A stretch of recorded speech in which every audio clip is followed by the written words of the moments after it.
20வது அதிகாரம் 2வது வசனம். உன்னை அடிமைத்தன வீடாகிய எகிப்து தேசத்திலிருந்து புறப்பட பண்ணின உன் தேவனாகிய கர்த்தர் நானே. நாம் எகிப்து எவைகளுக்கு அடையாளம், அந்த தலைப்பில் தான் தொடர்ந்து வேத பாடங்களை படிச்சுட்டு வரோம். எகிப்து பாவங்களுக்கும் அடிமைத்தனத்துக்கும் வசை சொல்லுக்கும் அடையாளமாக இருக்குது. இஸ்ரவேல் ஜனங்கள் எகிப்து விட்டு புறப்பட்ட பிறகு தான் அவர்களுக்கு பிரயாணமே தொடங்குது. எகிப்திலிருந்து அவர்கள் வெளியே வரும்படியாய் அவர்கள் பட்ட பிரயாசங்கள் என்ன, இதெல்லாம் தான் நம்ம தெரிஞ்சுக்கணும். முதலாவது எகிப்துடைய காரியங்கள் என்ன அப்படின்னு தெரிஞ்சுக்கிட்டோம் அப்படின்னு சொன்னால், அந்த மாதிரி காரியங்கள் நமக்குள்ளே இருந்தால் நாம் என்ன செய்யலாம், தயவாய் அதை விட்டு வெளியே வரலாம். எகிப்து பாவங்களுக்கு அடையாளமாக இருக்குது அப்படி சொல்லி நிறைய காரியங்களை உங்களுக்கு சொல்லிக் கொடுத்தோம். கடைசியாக விசுவாசத்தினால் வராத யாவும் பாவம் அப்படி சொல்லி முடித்தேன். இப்பவும் எகிப்துக்குரியதான பாவம் ஒன்று இருக்குது. லேவியராகம புஸ்தகம் 24வது அதிகாரம் 15வது வசனம் வாசிங்க. மேலும் நீ இஸ்ரவேல் புத்திரரை நோக்கி, எவனாகிலும் தன் தேவனை தூஷித்தால் அவன் தன் பாவத்தை சுமப்பான். எவனாகிலும் தன் தேவனுடைய நாமத்தை தூஷித்தால் அவன் தன் பாவத்தை சுமப்பான் அப்படி சொல்லியிருக்கு. இது மோசேகிட்ட கர்த்தர் சொல்லிட்டு கொடுத்த வார்த்தை. இஸ்ரவேல் புத்திரங்களுக்கு சொல்லு, உலகத்தாருக்கு சொல்லணும் அப்படின்னு இல்லை, என் ஜனங்களுக்கு இதை சொல்லு. தேவனுடைய நாமம் யாராலும் எந்த காரணத்தாலும் தூஷிக்கப்படக்கூடாது. யாராலும் எந்த காரணத்தாலும் தூஷிக்கப்படக்கூடாது. இந்த பிரமாணம் கொடுக்கப்பட்டதான நோக்கம் என்ன? தேவன் மோசேக்கு இந்த பிரமாணத்தை கொடுத்ததான நோக்கம் என்ன? ஏன்னா அங்கே ஒரு காரியம் நடந்தது. இஸ்ரவேல் பிரயாணத்தில் இருக்கிறாங்க. அப்போது சலோமி அப்படி சொல்கிறதான ஒருத்தி இருந்தா. அவளுக்கு ஒரு மகன் பிறந்தான். அவளுடைய புருஷன் எகிப்தியன். இவ தான் கோத்திரத்தை சேர்ந்தவள். எகிப்தியனுக்கும் இஸ்ரவேல் தான் கோத்திரத்தை சேர்ந்த அந்த சலோமிக்கும் ஒரு குழந்தை பிறந்துச்சு. அவங்க வளர்ந்தாங்க. அவங்களும் இஸ்ரவேல் பிரயாணத்தில் வந்துட்டு இருக்கும்போது இஸ்ரவேல் வம்சத்தானுக்கும் இந்த சலோமி பெற்றதான பிள்ளைக்கும் சண்டை நடக்குது, பிரச்சனை. அந்த டைமில் அவன் சண்டை போட்டு இருக்கும்போது இஸ்ரவேலின் தேவனை தூஷித்திருவான். இஸ்ரவேலின் தேவனை தூஷிப்பான். 10வது வசனம், லேவியராகமம் 24வது அதிகாரம் 10வது வசனம். அக்காலத்திலே இஸ்ரவேல் ஜாதியான ஸ்திரீக்கும் எகிப்திய புருஷனுக்கும் பிறந்த புத்திரனாகிய ஒருவன் இஸ்ரவேல் புத்திரரோடு கூட புறப்பட்டு வந்திருந்தான். இவனும் இஸ்ரவேலனாகிய ஒரு மனிதனும் பாளையத்திலே சண்டை பண்ணினார்கள். பாளையத்திலே சண்டை பண்ணினார்கள். இப்படி சண்டை பண்ணிட்டு இருக்கும்போது என்ன சம்பவிச்சது? 11வது வசனம். அப்பொழுது இஸ்ரவேல் ஜாதியான அந்த ஸ்திரீயின் மகன் கர்த்தரின் நாமத்தை நிந்தித்து தூஷித்தான். அவனை மோசேயினிடத்தில் கொண்டு வந்தார்கள். அவன் தாயின் பேர் செலோமியத், அவள் தான் கோத்திரத்தான் ஆகிய திப்ரியின் குமாரத்தி. செலோமித் அப்படி சொல்லிட்டு ஒரு பேரை நம்ம படிக்கிறோம், செலோமி. அதை செலோமித் அப்படி சொல்கிறாங்க. அப்படின்னா என்ன அர்த்தம்? அமைதல் அப்படின்னு அர்த்தம். அமைதல். ரெண்டாவது, அவங்க அப்பாவுக்கு பேர் கொடுத்துருக்குறாங்க திப்ரீன் அப்படி சொல்லி. திப்ரீன் அப்படி சொன்னால் என்னுடைய வார்த்தை அப்படி சொல்லி அர்த்தம். என்னுடைய வார்த்தை. தகப்பனுக்கு என்னுடைய வார்த்தையின் பேர், மகளுக்கு அமைதல் அப்படி சொல்லி பேர். சரி, இவோ எகிப்தியன் தேசத்தில் இருக்கும்போது விவாகம் பண்ணிக்கிட்டா. எகிப்து தேசத்தில் அடிமையாக இருக்கும்போது விவாகம் பண்ணிக்கிட்டா. அதனால் எகிப்தியரோட சம்பந்தம் கலந்துட்டாங்க.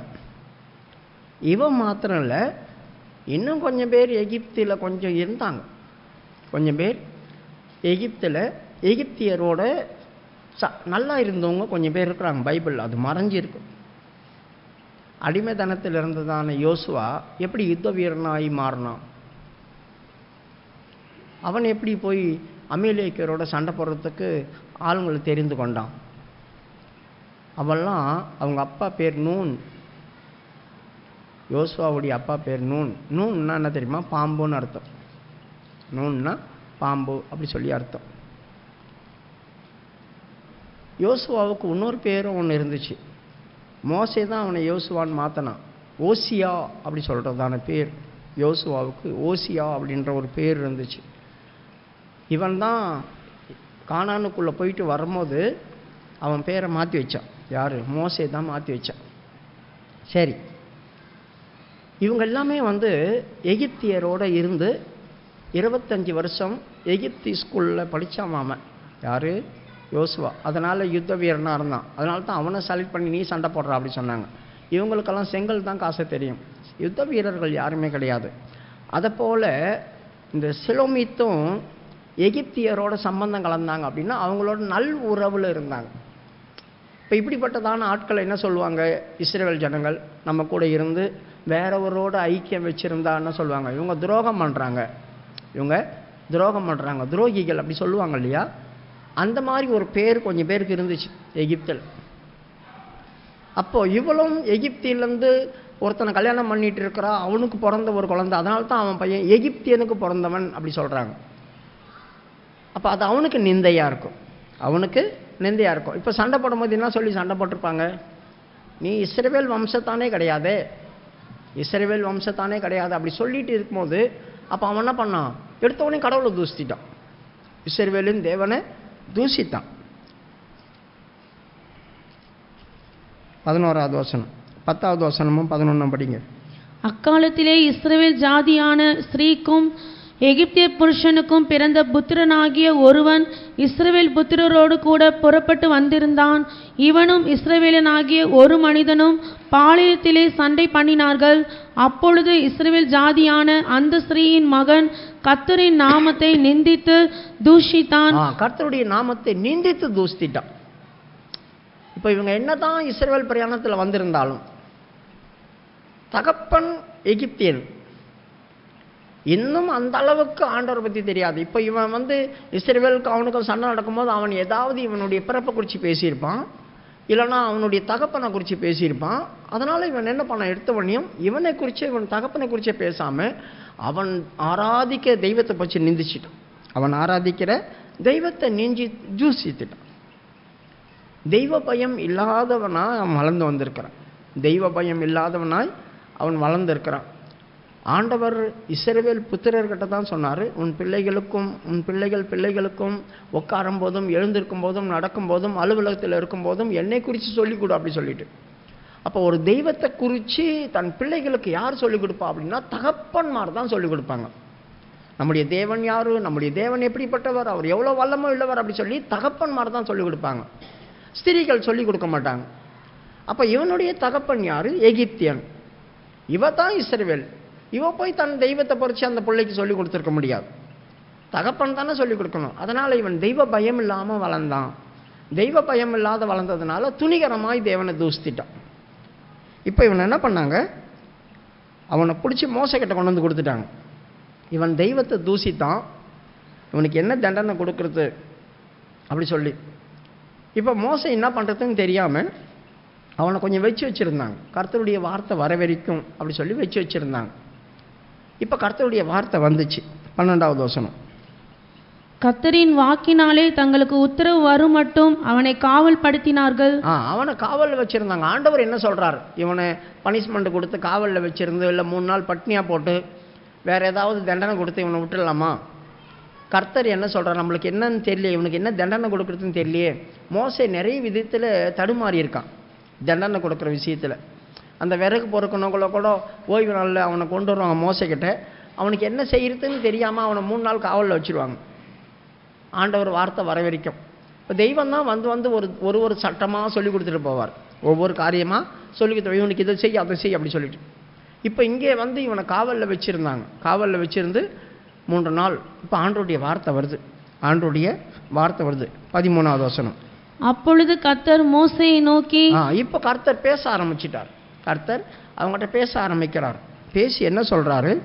14வது வசனம், தூஷித்தவனை பாளையத்துக்கு புறம்பே கொண்டு போ, கேட்டவர்கள் எல்லாரும் தங்கள் கைகளை அவன் தலையின் மேல் வைப்பார்களாக. இங்க ஒரு வார்த்தை சொல்லப்படுது பார்த்தீங்களா? வேதத்தில் இருக்கிறதான ஒவ்வொரு வார்த்தையும் ரொம்ப நிதானமா நாம் படிச்சு கத்துக்கணும். யாரெல்லாம் அவன் தலை மேல கை வைக்கணும், அவன் தூஷித்ததை யாரெல்லாம் கேட்டாங்களோ காதுல, அவங்க எல்லாமே குற்றவாளியா மாறுவாங்க. அவங்க எல்லாமே குற்றவாளி. அதனால யாரெல்லாம் தூஷித்ததை கேட்டாங்களோ அவங்க எல்லாம் அவன் தலை மேல கை வைக்கணும். ஏன், நான் ஆண்டவரே நான் பேசல, அவன் தூஷித்ததை நான் கேட்டேன். அந்த கேட்ட ஞாபகம் இருந்துகிட்டே இருக்கும் எனக்கு. அவன் கேட்டதான அந்த காரியம் எனக்கு இருந்துகிட்டே இருக்கும். அதனால அந்த வார்த்தை நம்மளுக்கு திரும்பி திரும்பி வருமே, ஞாபகத்தில் இருக்குமே, அதுவே பாவம்தான், அதுவே பாவம்தான். அதனால கேட்ட அத்தனை பேரும் அவன் தலை மேல கையை வைக்கணும். அதுக்கப்புறமா சபையார் தங்கள் கைகளில் கல் எறிஞ்சு என்ன செய்யணும், அவனை கொல்லணும் அப்படி சொல்றார். அப்ப தேவனை தூஷித்ததுக்கு தண்டனை என்னதான்? மரணத்துக்கு எதுவான தண்டனை. தேவனை தூஷிக்கிறதே மரணத்துக்கு எதுவான, மீட்பே கிடையாது. அவனுக்காக யாரும் பரிந்து பேச முடியாது, அவனுக்காக யாரும் திறப்பின் வாசல் நிற்க முடியாது. தேவனை அவன் தூஷித்தானே, உண்டாக்கின கர்த்தருக்கு விரோதமாய் வாய் அசைத்தபடினால் அவன் சாகத்தான் வேணும். மரண தண்டனை, மீட்பு கிடையாது. அப்போ இந்த சத்தத்தை கேட்டு அத்தனை பேர் அவன் தலையில கையை வச்சு, ஆண்டவரே நாங்கள் அந்த சத்தத்தை கேட்டது தப்பு, நாங்கள் அதை கேட்டுக்கூடாது, என்னை மன்னிங்க, அதுவோ என் மேல் விழுந்த பாவம் தான். அவன் தலையில நாங்கள் அந்த பாவத்தை வைக்கிறோம். ஒரு பலி கொண்டு வரும்போது ஒரு ஆட்டையோ மாட்டையோ இஸ்ரவேல் ஜனங்கள் பலியா கொண்டு வராங்க அப்படி சொன்னாக்கா, அப்போ அவன் என்ன பண்ணும், பாவம் செய்தவன் அந்த ஆட்டின் மேலோ அந்த காளையின் மேலோ தலையில கையை வைக்கணும். அதுக்கப்புறம் தான் ஆசாரியம் வெட்டுவான். யோசித்து பாருங்க, இவன் சாக போறான், இவங்க ஏன் கையை வைக்கணும்? எத்தனையோ பேர் தேவனை தூசிக்கிறாங்க, நம்ம காது கேட்க தூசிக்கிறாங்க. ஆனா நம்ம கேட்கணும், அதை நம்ம பேசல, நாம ஆண்டவரை தூசிக்கல. ஆனா நம்ம கவனமா கேட்கிறோம் இல்லையா, அவங்க என்ன பேசுறாங்க, அவங்க என்ன தூசிக்கிறாங்க, அவங்க என்ன பண்றாங்க அப்படி சொல்லி நம்ம இன்ட்ரெஸ்டா கேட்போம். அது நம்மளுக்கு பாவம்னு தெரியுமா? யோசித்து பாருங்க, அது நம்மளுக்கு பாவம்னு தெரியுமா? ஒரு ஆளு தேவனை தூசிக்குது, வித்தியாசமா பேச ஆரம்பிக்குது ஆண்டவரை பத்தினா, காதை பொத்திக்கிட்டு ஓடினும், ஜீவன் தப்ப ஓடு, பின்னிட்டு அவங்கள பாத்துறாத, நின்று அந்த வார்த்தையை கேட்டுறாத, நீ அழியாதபடிக்கு எங்கன்னா தூரமா போய் நின்னுக்கோ, அவ்வளவுதான். அப்ப யாரோ பேசுறாங்க, அவங்க பேசுறாங்க, அவங்க வைத்தறிச்சல்ல பேசுறாங்க, அவங்க கோபத்துல பேசுறாங்க அப்படி சொல்லி நம்ம அங்க நின்று கேட்டிருக்க கூடாது. கேட்டோம்னா அது நம்மளுக்கு பாவமா மாறும். பாவத்துக்கு விலகி ஓடு அப்படிதானே சொல்லியிருக்குது. அப்போ நாம் இந்த பாவத்துக்கு விலகி ஓடாம நின்று இன்ட்ரெஸ்டா கேட்டுட்டோம் அப்படின்னா, அவங்க பேசுனதை நம்மளால சாவர வரைக்கும் மறக்க முடியாது. என்னைக்கு அவங்க பார்த்தாலும், ஆமா நான் கூட கேட்டேன், இவங்க ஆண்டவரை தூசித்தாங்க. அப்போ உன் மனசுல அது பதிஞ்சிடுச்சே, உன் மனசுல இருந்து எப்படி அது வெளியே போகும்? ஆண்டவர் பாருங்க எவ்வளவு ஞானம் உள்ளவர். யாரெல்லாம் தேவனை தூசித்ததை கேட்டாங்களோ அவங்கெல்லாம் அவன் தலையில கை வைங்கன்றார். மறுபடியும் படிமா 14வது வசனம். தூஷித்தவனை பாளையத்துக்கு புறம்பே கொண்டு போ, கேட்டவர்கள் எல்லாரும் தங்கள் கைகளை அவன் தலையின் மேல் வைப்பார்களாக, பின்பு சபையார் எல்லாரும் அவனை கல்லெறிய கடவர்கள். பாத்தீங்களா, அவங்கெல்லாம் தலையில கையை வச்ச பிறகுதான் இவங்க பாவமெல்லாம் அவன் மேல இறக்கி, அதுக்கப்புறம் தான் ஜனங்க கல்லெறியணும். சபையார் என்ன செய்யணும், அதுக்கப்புறம் தான் கல்லெறியணும்.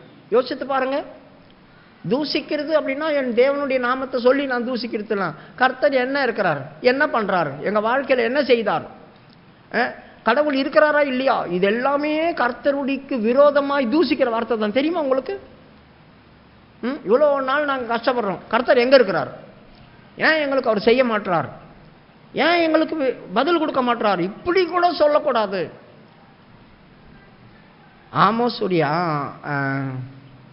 ஆமோசுடைய புஸ்தகம் தான் 3வது அதிகாரம் 6வது வசனம் வாசிங்க. என் ஜனமே, நான் உனக்கு என்ன செய்தேன், எதனால நான் உன்னை விசனப்படுத்தினேன், எனக்கு விரோதம், எனக்கு முன்பாக நின்று உத்தரவு சொல் அப்படி சொல்றாரு. 6:3 பாருங்க.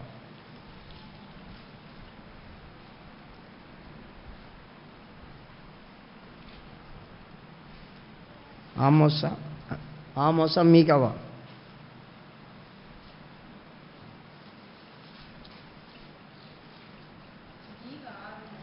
மீகா 6:3.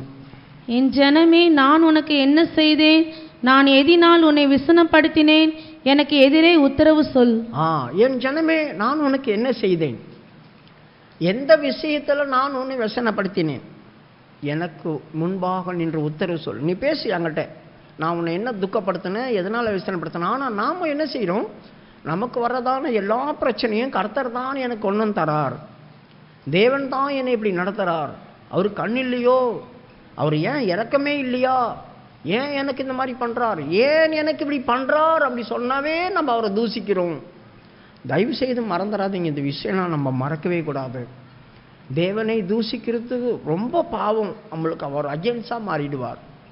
அவரையே நம்ம திட்டிட்டு அவர்கிட்டயே போய் நின்று எனக்கு அதை கொடுங்க இதை கொடுங்க அப்படி சொல்லி கேட்போம். இப்போ ஆண்டவர் என்ன சொல்கிறார்? அந்த தூசிக்கிறதான சத்தம் கர்த்தர் நம்மக்கிட்ட யாராவது எதனா பேசும்போது உங்கள் குடும்பம் எப்படி இருக்குன்னாக்கா, ஐயோ நாங்கள் எவ்வளோ கஷ்டப்படுறோம், எவ்வளோ மோசமாக இருக்கிறோம், எங்களை ஏன் அப்படி கர்த்தர் இப்படி வச்சிருக்கிறாரோ அப்படின்னு அவங்க சொல்கிற வார்த்தையை நீ கேட்டுட்டாவே நீயும் பாவத்தில் விழுந்துட்ட. யார்கிட்டையாவது போய் பேசும்போது ரொம்ப ஜாக்கிரதையாக அவங்க வார்த்தையை கேளுங்க. அப்படி பேசும்போது சோத்திரம் சோத்திரம் சோத்திரம் நிறுத்துங்க நிறுத்துங்க அப்படிலாம் பேசக்கூடாது. ஆண்டவரை ஏன் எங்களுக்கு இப்படி பண்ணுறாருன்னு ஏன் கேட்குறீங்க? கர்த்தரிடத்தில் அன்பு கூறுவங்களுக்கு சகலமும் நன்மைக்கு ஏதுவாக தான் இருக்கும். உன் வாழ்க்கையில் நன்மையை தவிர தீமையே கிடையாது. அப்போ சகலமும் நன்மைக்கு ஏதுவாக அவர் செய்யும் போது ஏன் எனக்கு இப்படி பண்ணேன்னு நம்ம எப்படி கேட்கலாம்? அப்படி கேட்கறதான அந்த காது கூட, ஆண்டவரே இந்த காதை நீ மன்னியும், நான் கேட்டுட்டேன், இந்த காதை மன்னியும், இந்த வார்த்தையை நான் கேட்டுட்டேனே அப்படி சொல்லி உடனடியாக மன்னிப்பு கேட்டுடணும் அந்த இடத்துலையே. இல்லைன்னா அது அப்படியே நம்மளுக்கு பாவமாக தலையில் போய் நின்றும். அது நம்மளுக்கு பாவமாக தலையில் நின்றுட்டு, அது ஊழியக்காரங்களாக இருக்கட்டும் விசுவாசியாக இருக்கட்டும் யாராக இருந்தாலும் சரிதான். இந்த மாதிரி வார்த்தைகள் நமக்குள்ளே வரக்கூடாது. அதை நம்ம கேட்கவும் கூடாது, அவாய்ட் பண்ணிடணும். நம்ம என்ன செய்யணும்? அவாய்ட் பண்ணணும். சரி, இந்த இடத்துல அவன் தலையின் மேல் கை வைத்து அவன் சாகும் வரையிலும் கல்லெறியணும். அவன் சாகும் வரையிலும் சபையார் கல்லெறியணும். அப்போ அவன் செத்து போகிறான். செத்து போன பிறகு 16வது வசனம், கர்த்தருடைய நாமத்தை நிந்திக்கிறவன் கொலை செய்யப்பட வேண்டும், சபையார் எல்லாரும் அவனை கல்லெறிய வேண்டும். பரதேசியானாலும் சுயதேசியானாலும் கர்த்தரின் நாமத்தை தூஷிக்கிறவன் கொலை செய்யப்பட வேண்டும். பாருங்க, பரதேசி ஆனாலும் சுதேசி ஆனாலும் அப்படி சொல்றாங்களே. யார் பரதேசி, யார் சுதேசி? சுதேசி அப்படின்னா இஸ்ரவேலில் பிறந்ததான இஸ்ரவேலர். பரதேசி அப்படி சொன்னால் அவங்க பின்னால் எகிப்திலேருந்து வந்த வேற ஜாதி, அவங்க சுதந்திரவாளி கிடையாது. ஆனால் இஸ்ரவேல் ஜனங்கள் சுதந்திரவாளி, அவங்க சுதேசி. பரதேசின்னு சொல்கிறது இஸ்ரவேலோடு பல ஜாதி வந்துச்சு, அவங்கெல்லாம் தான். அப்போது அவங்க தூசித்த அவங்க வேற ஜாதி தானே, அவங்க வேற கடவுளை சேர்ந்தவங்க தானே, அவங்களுக்கு நம்ம கடவுளை என்ன தெரியும்? அவங்க தூசிட்டு போட்டோம் அப்படி சொல்லி நம்ம இருந்துடக்கூடாது. அவங்களா இருந்தாலும் கல்லெறிஞ்சு கொள்ளதும் அப்படி சொல்கிறார். தேவனுடைய நாமத்தை தூசிக்கிற யாராக இருந்தாலும், அவன் பரதேசி ஆனாலும் சுதேசி ஆனாலும் அவன் கல்லெறிஞ்சு கொலை பண்ணணும்.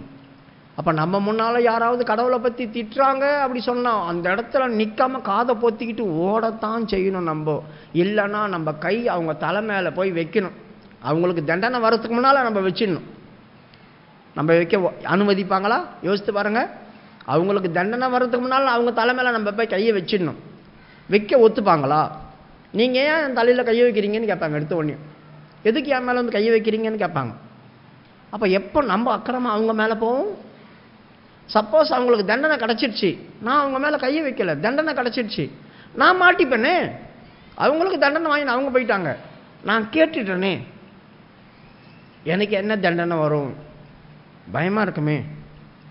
அதனால் யாராக இருந்தாலும் தேவனுடைய நாமத்தை தூசிக்கிறது அது எகிப்தின் பாவம், அது எகிப்தின் பாவம். இதை நீங்கள் மறந்துடக்கூடாது. சரி, யார் தேவனை தூசிப்பாங்க?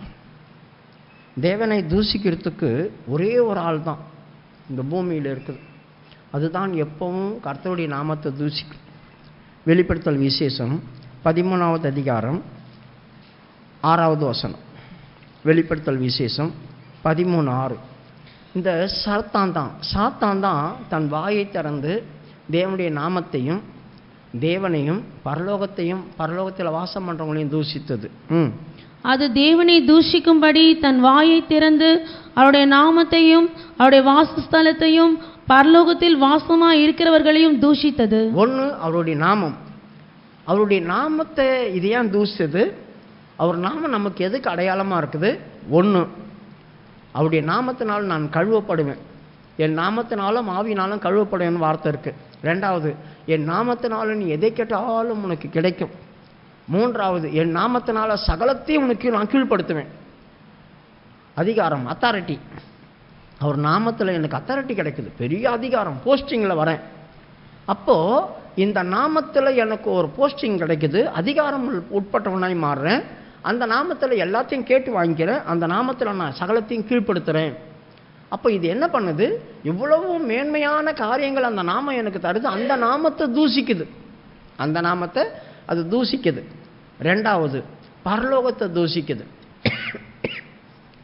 பரலோகம் தேவன் வாசம் பண்ணுகிற இடம், பரலோகத்தை தூசிக்குது. சமாதான ராஜ்யத்தை தூசிக்குது. 3வது, அதில் வாசமாக இருக்கிறவர்கள், அதில் வாசமாக இருக்கிறவர்கள் தேவன் தேவதூதர் மாத்திரமல்ல, பரிசுத்தமாக ஜீவிச்சுட்டு போகிறாங்களே பரலோகம், அந்த பரிசுத்தவான்கள்லாம் அங்கே இருக்கிறாங்க. அந்த பரிசுத்தவான்கள் வாசம் பண்ணுற இடத்த தூசிக்குது. அப்போ இந்த 3 காரியத்தையும் இந்த சர்வம் தூசிக்குது. வலு சர்வம் என்ன செய்யுது? தூசிக்குது. சாத்தானுக்கு தான் தேவனையும் தேவனுடைய நாமத்தையும் தேவனுடைய வாசஸ்தலத்தையும் தூசிப்பான். அப்போது அந்த ஆவி நம்ம கிட்ட அப்படியே லைட்டாக வருது அப்படி சொன்னால் கூட நம்மளும் அதே மாதிரி தூசிக்க ஆரம்பிப்போம். நம்முடைய வாயை திறக்கும் போதெல்லாம் மற்றவங்க கேட்குற மாதிரி தேவனை தூசிக்க ஆரம்பிச்சிடும். துக்கத்திலையும் வேதனையிலையும் தூசிப்போம்.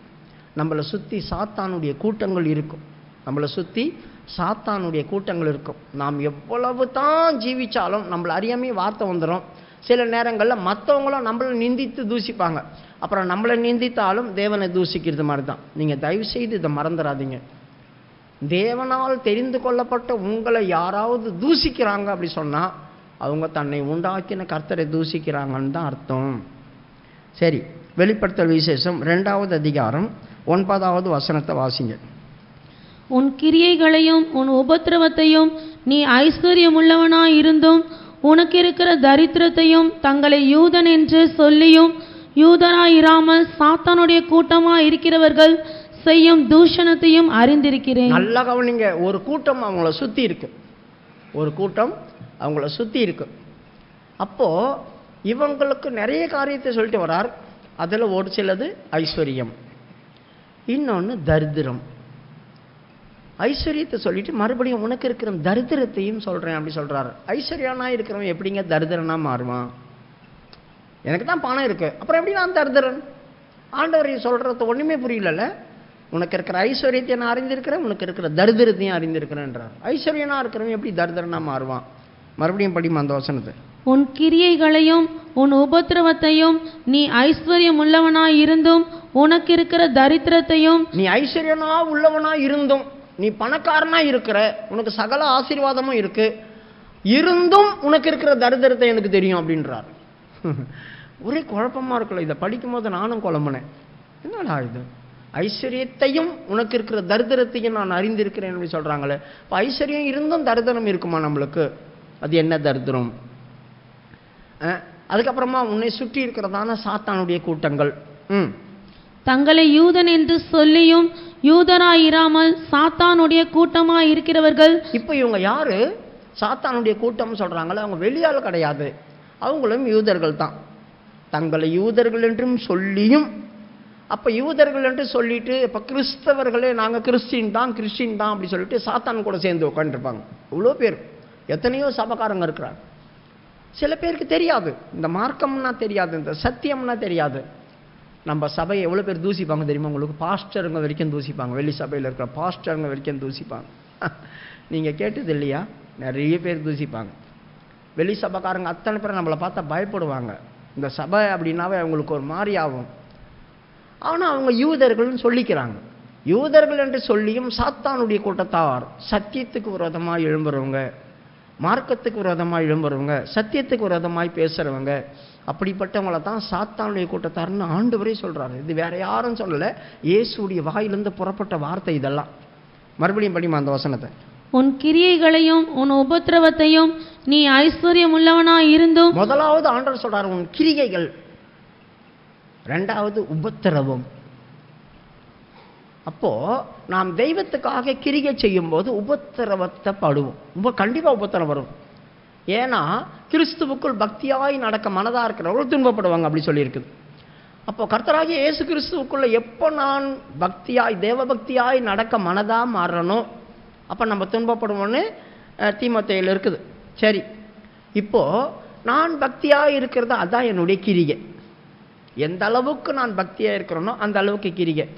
அப்போது நான் துன்பப்படுவேன். அப்போ துன்பம் யாரால் வருது?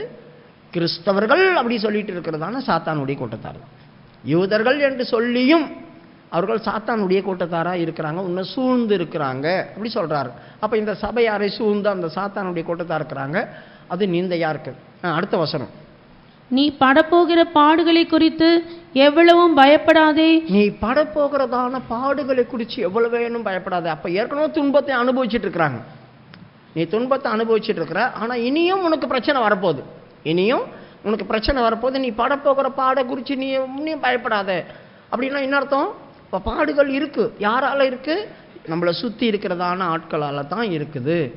அப்போ நீ படப்போகிற பாடுகளை குறித்து நீ எவ்வளவு வேணும் பயப்படாதே. இதோ நீங்கள் சோதிக்கப்படும் பொருட்டாக பிசாசானவன் உங்களில் சிலரை காவலில் போடுவான். 10 நாள் உபத்திரவப்படுவீர்கள். ஆகிலும் நீ மரண பரியந்தம் உண்மையாயிரு, அப்பொழுது ஜீவ கிரீடத்தை உனக்கு தருவேன். அந்த 10 நாள் அப்படி சொல்றது என்ன? 10 அப்படி சொல்றது பூரணம். நான் உபத்திரவத்திலையும் பாடுகளிலும் பூர்ணப்பட்டு தான் ஆகணும். உபத்திரவத்திலையும் பாடுகளிலையும் நான் பூர்ணப்பட்டு தான் ஆகணும். அந்த பூர்ணப்பட்டு முடியும் போது எனக்கு ஜீவகிரீடம் கிடைக்கும். கிஃப்ட் எனக்கு ஜீவகிரீடம் தான். அப்போ நான் முடிகிற வரைக்கும் போராடி தான் ஆகணும். கிறிஸ்தவ ஜீவியம் ஜாலியான லைஃப் இல்லை, அது ரொம்ப பரிசுத்தமானதும். ரெண்டாவது, பாடுகள் நிறைந்தது தான். வரத்தான் செய்யும், பாடுகள் இல்லாமல் இருக்கவே முடியாது. கொஞ்ச நாள் சந்தோஷமாக இருப்போம், அப்புறமா பாடு வரும். கொஞ்ச நாள் ஜாலியாக இருப்போம், அப்புறம் உபத்திரம் வரும். எல்லாம் வரத்தான் செய்யும். எதுவோ பசியினாலும் பட்டினினாலும் நிர்வாணத்தினாலும் தூக்கமின்மையினாலும் எவ்வளோ காரியத்தில் நான் கஷ்டப்பட்டேன் அப்படி சொல்லி பவுல் சொல்கிறான். ஆனாலும் கிறிஸ்துவின் அன்பை விட்டு என்னை பிரிப்பவன் யார்? எல்லா உபத்திரவங்களும் பாடுகளும் நமக்கு வந்தால் கூட கிறிஸ்துவின் அன்பை விட்டு என்னை பிரிக்காதபடி அதில் காத்து நிற்கணும். அப்படி இல்லைன்னா என் வாயை திறந்த நான் தேவனை தூஸ்திருவேன். உமக்காக இவ்வளோ பாடுபட்டனே ஆண்டவரே, இவ்வளோ பிரயாசப்படுறனே, எனக்கு ஏன் இப்படி கஷ்டத்தை தரே அப்படி சொல்லுவாங்க. ஆகவே நம்மை சூழ்ந்து இருக்கிறதான இவர்கள் யார்? பவுல் என்ன செய்தான்? சபையாரை தான் துன்பப்படுத்தினான். அவன் யாரு? யூதன். அவனுடைய மார்க்கத்தின்படி அவன் சொல்றது தப்பே கிடையாது அப்படி சொல்லுவாங்க. நாங்களும் வேதத்தில்தான் தான் சொல்கிறோம், மோசேவுடைய பிரமாணத்தை எடுத்து பேசுகிறோம். இவங்க பண்ணுறதெல்லாம் தப்பு தான், விவாகமே பண்ணக்கூடாதுன்னு சொல்கிறது தப்பு தான். அப்படின்னா சபையாரை விவாகம் பண்ணக்கூடாதுன்னு நம்ம சொல்கிறோமா? இல்லையே. ஊழியக்காரங்க விவாகம் பண்ணக்கூடாதுன்னு தான் நம்ம சொல்கிறோம். ஆரம்ப நாட்களில் இருந்தாங்க அப்போஸ்தலர், இப்போ கிடையாது அப்போஸ்தலர்கள். இவங்க தங்களை பொய்யாய் அப்போஸ்தலர் என்று சொல்லிக்கிறாங்க. இதெல்லாம் யாரை தூசிக்கிறதான காரியம்? விசுவாச ஜீவியத்தில் இருந்து அவங்களும் மருந்தெடுக்காமல் சாவறாங்க, விசுவாசிகளும் மருந்தெடுக்காமல் கொள்கிறாங்க. நீங்கள் அங்கே போகாதீங்க, உங்களுடைய எல்லா நகையெல்லாம் கைட்டிட்டு உங்களை ஒன்றும் இல்லாமல் ஆக்கிடுவாங்க, இப்படியெல்லாம் பேசுகிறாங்க இல்லையா? இதெல்லாம் சத்தியத்துக்கு விரோதமாய் பேசுகிறதான வார்த்தைகள் தானே. இவர்கள் தாங்க சாத்தானுடைய கூட்டத்தார். இவர்கள் தான் சாத்தானுடைய கூட்டம். யூதர்கள் என்று சொல்லி கூட இவங்க சாத்தானுடைய கூட்டத்தாராக இருக்கிறாங்க. அப்போன்னா அங்கே இருந்து கூட இந்த மார்க்கத்துக்கு விரோதமாக பேசிகிட்டு இருக்கிறாங்க. அப்போ இதனால் நான் சோதிக்கப்படுவேன், அதனால் நான் சோதிக்கப்படுவேன். இந்த சோதனையிலேருந்து நான் தப்பணும், இந்த சோதனையிலேருந்து நான் தப்பணும். 10 நாள் உபத்திரம், நீ பூர்ணப்பட்டு தான் ஆகணும். இதில் நீ பூர்ணப்பட்டு தான் ஆகணும். இப்போ பவுல் சபையாரை துன்பப்படுத்தும் போது அவனை ஆண்டவர் தமஸ்குல சந்தித்தார். அவனை பார்த்து ஆண்டவர் என்ன சொன்னார்? ஒரே வார்த்தை, சவுலே சவுலே ஏன் என்னை துன்பப்படுத்துகிறாள்? உடனே அவங்ககிட்ட நீர் யார் அப்படி சொல்லி கேட்டான். நீ துன்பப்படுத்துகிற இயேசு நான் தான் அப்படி சொன்னார். அவன் இயேசுவை துன்பப்படுத்தினானா? இல்லையே. இந்த மார்க்கத்தாரை நான் விட்டு வைக்க மாட்டேன் அப்படி தான் சொன்னான். அப்போ இப்போ மாத்திரமல்ல, 1ஆம் நூற்றாண்டிலேருந்தே இந்த அப்போஸ்தலருடைய மார்க்கத்துக்கு விரோதமாக அநேகர் எழும்பினாங்க. பிரச்சனைகளும் போராட்டங்களும் இருக்கத்தான் செய்தது. யாரும் அப்போஸ்தலரை ஒட்டவே மாட்டாங்க. தெரியுமா உங்களுக்கு? இந்த சத்தியத்துக்கும் விரோதமாய் இந்த சபைக்கு விரோதமாய் பேசுவாங்களே தவிர இதில் ஒட்ட மாட்டாங்க, ஒட்டவே மாட்டாங்க. அவங்க தனியாக தான் இருப்பாங்க. எல்லாத்துலேயும் எல்லாம் சேர்ந்துப்பாங்க. நம்மளை யாராவது கூப்பிடுவாங்களா? அவங்களே சொல்லிப்பாங்க, அவங்க கூப்பிட்டா வரமாட்டாங்க, அவங்க அதெல்லாம் கூப்பிட்டா வரமாட்டாங்க, நம்ம இதெல்லாம் கலந்துக்க மாட்டாங்க அப்படி சொல்லுவாங்க. ஒரு வெளி சபை ஊழியக்காரங்களாக இருந்தாலும் இங்கே வந்தால் ஒரு விசுவாசி மாதிரி தான் உட்காரணுமே தவிர அவங்களுக்கு அந்த ஸ்தானத்தை என்ன செய்ய மாட்டோம், நம்ம கொடுக்க மாட்டோம். ஏன்? அந்த சத்தியம் அப்படி, இந்த மார்க்கம் அப்படி. ஆகவே இந்த மார்க்கத்துக்குள்ள நான் இருந்தாலும் உபத்திரம் வரும். சாத்தான் சில காரியங்களை செய்வான், கவலைப்படுவான், பல காரியங்களை செய்வான். சரி, இப்போ இவங்களுக்கு 2 காரியத்தை சொல்றாரு. ஒன்று, உனக்கு இருக்க ஐஸ்வர்யம் இருந்தும் நீ தரித்திரனாய் இருக்கிறாய் அப்படி சொல்றாரு. இப்போ இந்த தரித்திரத்தையும் ஐஸ்வர்யத்தையும் கொஞ்சம் பார்த்துருவோம், அப்புறமா சில விஷயத்துக்கு போகலாம். முதலாவது தரித்திரம். நாம் ஆவிக்குரியவங்களாக இருந்தாலும் நமக்குள்ள தேவன் பார்க்கிறதான தரித்திரம் எதுலேருந்து வருது அப்படி சொல்லி நம்ம பார்க்கணும். முதலாவது இவங்கள்ட்ட ஆண்டவர் பேசினார் பற்றியா, சாத்தானுடைய கூட்டம் உன்னை சுற்றி இருக்குது, அவன் உன்னை காவலில் போடுவான் அப்படி சொன்னாக்கா நம்மளுக்கு என்ன அவன் யோசித்து பாருங்க, உங்களுக்கு ஒரு பிரச்சனை வரப்போகுது, உங்களுக்கு பயங்கரமான போராட்டம் வரப்போகுது அப்படி சொன்னால் என்ன ஆகும் தெரியுமா? உங்களுக்கு பதட்டம் வரும். அப்போ தெய்வத்து மேலே இருக்கிற நம்பிக்கை குறையும். ஐயோ போராட்டமா, பிரச்சனையா, அது எனக்கு இருக்கக்கூடாதே, என்னால் தாங்க முடியாதே, அப்படி இப்படி என்ன வருமோ, எப்படி வருமோ, எப்போ வருமோ அப்படி சொல்லி பதட்டமாக இருக்கும். அந்த பதட்டத்தில் தெய்வீகத்தை இழந்துருவோம், சமாதானத்தையும் இழந்துருவோம். இதுதான் நம்முடைய தரித்திரம். ஃபஸ்ட்டு நீதிமொழிகளுடைய புஸ்தகம் 21வது அதிகாரம் 5வது வசனம். நீதிமொழிகளுடைய புஸ்தகம் 21வது அதிகாரம் 5வது வசனம். ஜாக்கிரதை உள்ளவனுடைய நினைவுகள் செல்வத்துக்கும் பதறுகிறவனுடைய நினைவுகள் தரித்திரத்துக்கும் ஏதுவாகும். பதறுகிறவனுடைய நினைவுகள் அப்படி சொல்லியிருக்குது. அப்படின்னா பதறுகிறவன் என்ன நினைக்கிறான்? எனக்கு பிரச்சனை வருது, எனக்கு பிரச்சனை வரப்போகுதுன்னு ஆண்டவர் சொல்லிட்டாரு, எனக்கு போராட்டம் வரப்போகுதுன்னு ஆண்டவர் சொல்லிட்டாரு. எத்தனை பேர் சொல்கிறாங்க, நான் இப்படி கனவு பார்த்தேங்க, இந்த கனவுல மோசமாக வந்துச்சு, எனக்கு கனவு பார்த்தா அப்படியே நடக்கும், என்ன பிரச்சனை வரப்போதோ தெரியல, கர்த்தர் எனக்கு இப்படி கனவு காட்டிட்டாரு. நிறைய விசுவாசிக்கன்னு சொல்லுவாங்க. இப்படி நான் ஒரு கனவு பார்த்தேன் பிரதர், என்னமோ போராட்டம் வரப்போது போல இருக்கு, நீங்கள் ஜோம் பண்ணுங்க, நீங்கள் ஜோம் பண்ணுங்கன்னு அதே நினச்சி பதறிட்டே இருப்பாங்க, தடதடன்னு. இப்படி பதற ஆரம்பிச்சோன்னாமோ முதலாவது நாம் தரித்திரராகவும் நம்மளுக்கு தெரியாமையே. ரொம்ப ஜாக்கிரதையாக இருங்க. கனவு வரும், தொல்லையின் திரைச்சினால் வரும். சில நேரங்கள் ஆண்டவர் நம்ம கனவு தருவார், பேயும் கனவு தரும், பல கனவுகள் வரும். அதெல்லாம் நம்மளுக்கு நடக்கும். உடனே என்ன செய்யணும்? நம்ம எச்சரிப்பாகி பதறாமல் ஜோம் பண்ண ஆரம்பிக்கணும். நன்மையாக இருந்தால் நடக்கட்டும் எனக்கு அப்படி சொல்லணும், தீமையானதாக இருந்தால் நடக்கக்கூடாது, ஆண்டவரே எனக்கு நடக்கக்கூடாது, என்னை காத்துக்கொள்ளு, என்னை காத்துக்கொள்ளு, என்னை காத்துக்கொள்ளுன்னு அவர்கிட்ட ஒப்பு கொடுத்துட்டு நம்ம சோத்திரம் பண்ணி ஜோம் பண்ணி விட்டுடணும். அதே நினச்சிக்கிட்டே பதறிட்டே இருந்தோம்னா, ஊரில் இருக்கிறவங்கட்டெலாம் ஃபோன் பண்ணி அர்த்தம் கேட்டு இருந்தோம்னா, இப்படி ஒரு கனவு பார்த்தேன் அதுக்கு என்ன அர்த்தம், இப்படி ஒரு கனவு பார்த்தேன் அதுக்கு என்ன அர்த்தம், இப்படி ஒரு கனவு பார்த்தேன் அதுக்கு என்ன அர்த்தம்னா ஜோசியக்காரங்க மாதிரி ஆளுக்கு ஒன்று சொல்லுவாங்க. இந்த கனவுக்கு இதான் அர்த்தம், அந்த கனவுக்கு அதான் அர்த்தம், அந்த கனவுக்கு அதான் அர்த்தம்னு சொல்லுவாங்க பாருங்க. அவ்வளோதான். நல்லா இருக்கிற நம்ம ஜாஸ்தி ஆக்குவோம், பிரச்சனையை ஜாஸ்தி ஆக்குவோம். அப்போ நம்மளே கல் எடுத்து லேகியோன் பிசாஸ் மாதிரி ஓங்கி டமால்னு மண்டையில் அடிச்சிக்கிற மாதிரி அது ரத்தம் ஒளியிட்டு கிடக்கும். அந்த மாதிரி நம்ம செய்யக்கூடாது. அப்போது சொப்பனங்கள் அது இது வந்தால் கூட நம்ம என்ன செய்யலாம்? வரட்டும், கர்த்தர் என்னை கைவிட்டுருவாரா? கர்த்தர் என்ன கைவிட்டுருவாரா? அவரே தானே சொல்கிறார் 10 நாள் பாடுகள் இருக்கணும். கரெக்டாக சொல்கிற டைம் கணக்கு வரைக்கும் 10 நாள் பாடுகளை அனுபவிப்ப நீ. அதுக்கப்புறமா நீ என்ன பண்ணுவ? இந்த பாட சகிச்சிட்டா உனக்கு ஜீவ கிரீடத்தை தரேன். அப்போ எனக்கு அந்த கிரீடம் கிடைக்கிறதுக்கு இதுதான் இந்த படி. இந்த படியில் நான் ஏறலைன்னா அந்த ஜீவ கிரீடம் கிடைக்காது. அதை கிடைக்கிறதுக்காக நான் இதில் ஏறி தான் ஆகணும், சந்தோஷத்தோடு ஏறணும். ஏன்? எனக்கு அது கிடைக்க போகுது, அது கிடைக்கிறதுக்காக நான் ஒப்பு கொடுக்குறேன். அப்போ எனக்கு பதட்டம் வருமா? என்ன வந்தாலும் பரவாயில்ல, எது வந்தாலும் அது எனக்கு ஜீவனில் கொண்டு போய் முடியும், அதனால் எனக்கு பதட்டம் வேணாம், பதட்டம் வரக்கூடாது அப்படி சொல்லிடுவோம். அப்படி இல்லைன்னா பதறுவோம், நம்முடைய நினைவுகளில் பதறுவோம். என்ன நடக்க போதோ, ஏது நடக்க போதோ, என்ன பிரச்சனை வரப்போதோ, ஏது பிரச்சனை வரப்போதோன்னு பதறி பதறி பதறி தெய்வீகமும் சமாதானமும் நம்மளை விட்டு போவோம், தரித்திரராக மாறுவோம். எனக்கிட்ட தெய்வீகம் இருந்துச்சுன்னா சந்தோஷமாக இருக்கும், முகம் கலையாக இருக்கும். தெய்வீகம் போச்சுன்னா இருண்டு போன மாதிரி ஆகும் என் முகம். இருண்டு போன மாதிரி இருந்துச்சுன்னா தெய்வீகம் போச்சு, தரித்திரன் ஆகிட்டேன். அதுக்கப்புறம் பிரச்சனை வருமோன்னு சமாதானத்தை இழந்துருவோம். சமாதானமும் போச்சுன்னா ஆண்டவர் ஆசீர்வதிக்கும் போது 2 விதத்தில் ஆசீர்வதித்து சமாதானத்தை கட்டளையிடுகிறேன். அப்போ ஆசீர்வாதத்தோட சமாதானமும் ஒரு பெரிய ஆசீர்வாதம். அதே இழந்து போயிட்டோன்னா தரித்திரராகிறேன். உனக்கு ஆசீர்வாதம் இருந்தும் உனக்கு இருக்கிற தரித்திரத்தை நான் காண்கிறேன், இப்படித்தானே சொல்கிறாரு. அப்போ பதறுகிறதான அனுபவம் நம்மளுக்கு வரக்கூடாது. என்ன ஒன்றா நடக்கட்டும், எவ்வளோ பிரச்சனை வேணால் வரட்டும், குடும்பத்தில் 1000 போராட்டம் நடக்கட்டும், பதறக்கூடாது. பதறினா வார்த்தை வித்தியாசமாக புறப்படும். பதறினா வார்த்தை வித்தியாசமாக புறப்படும். பதறி பேசிட்டேன். ஆண்டவர் சொன்னார், போய் கண்மலையில் பேசு. பேசினான்.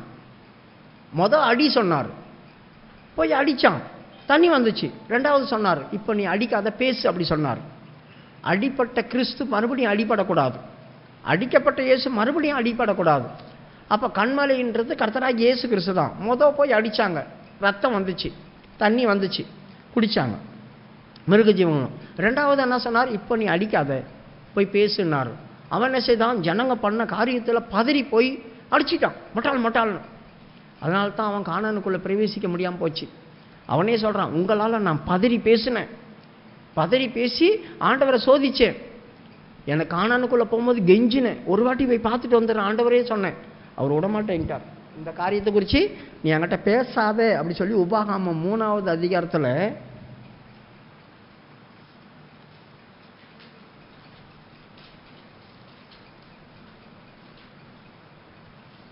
25 படிங்க. 25, 26.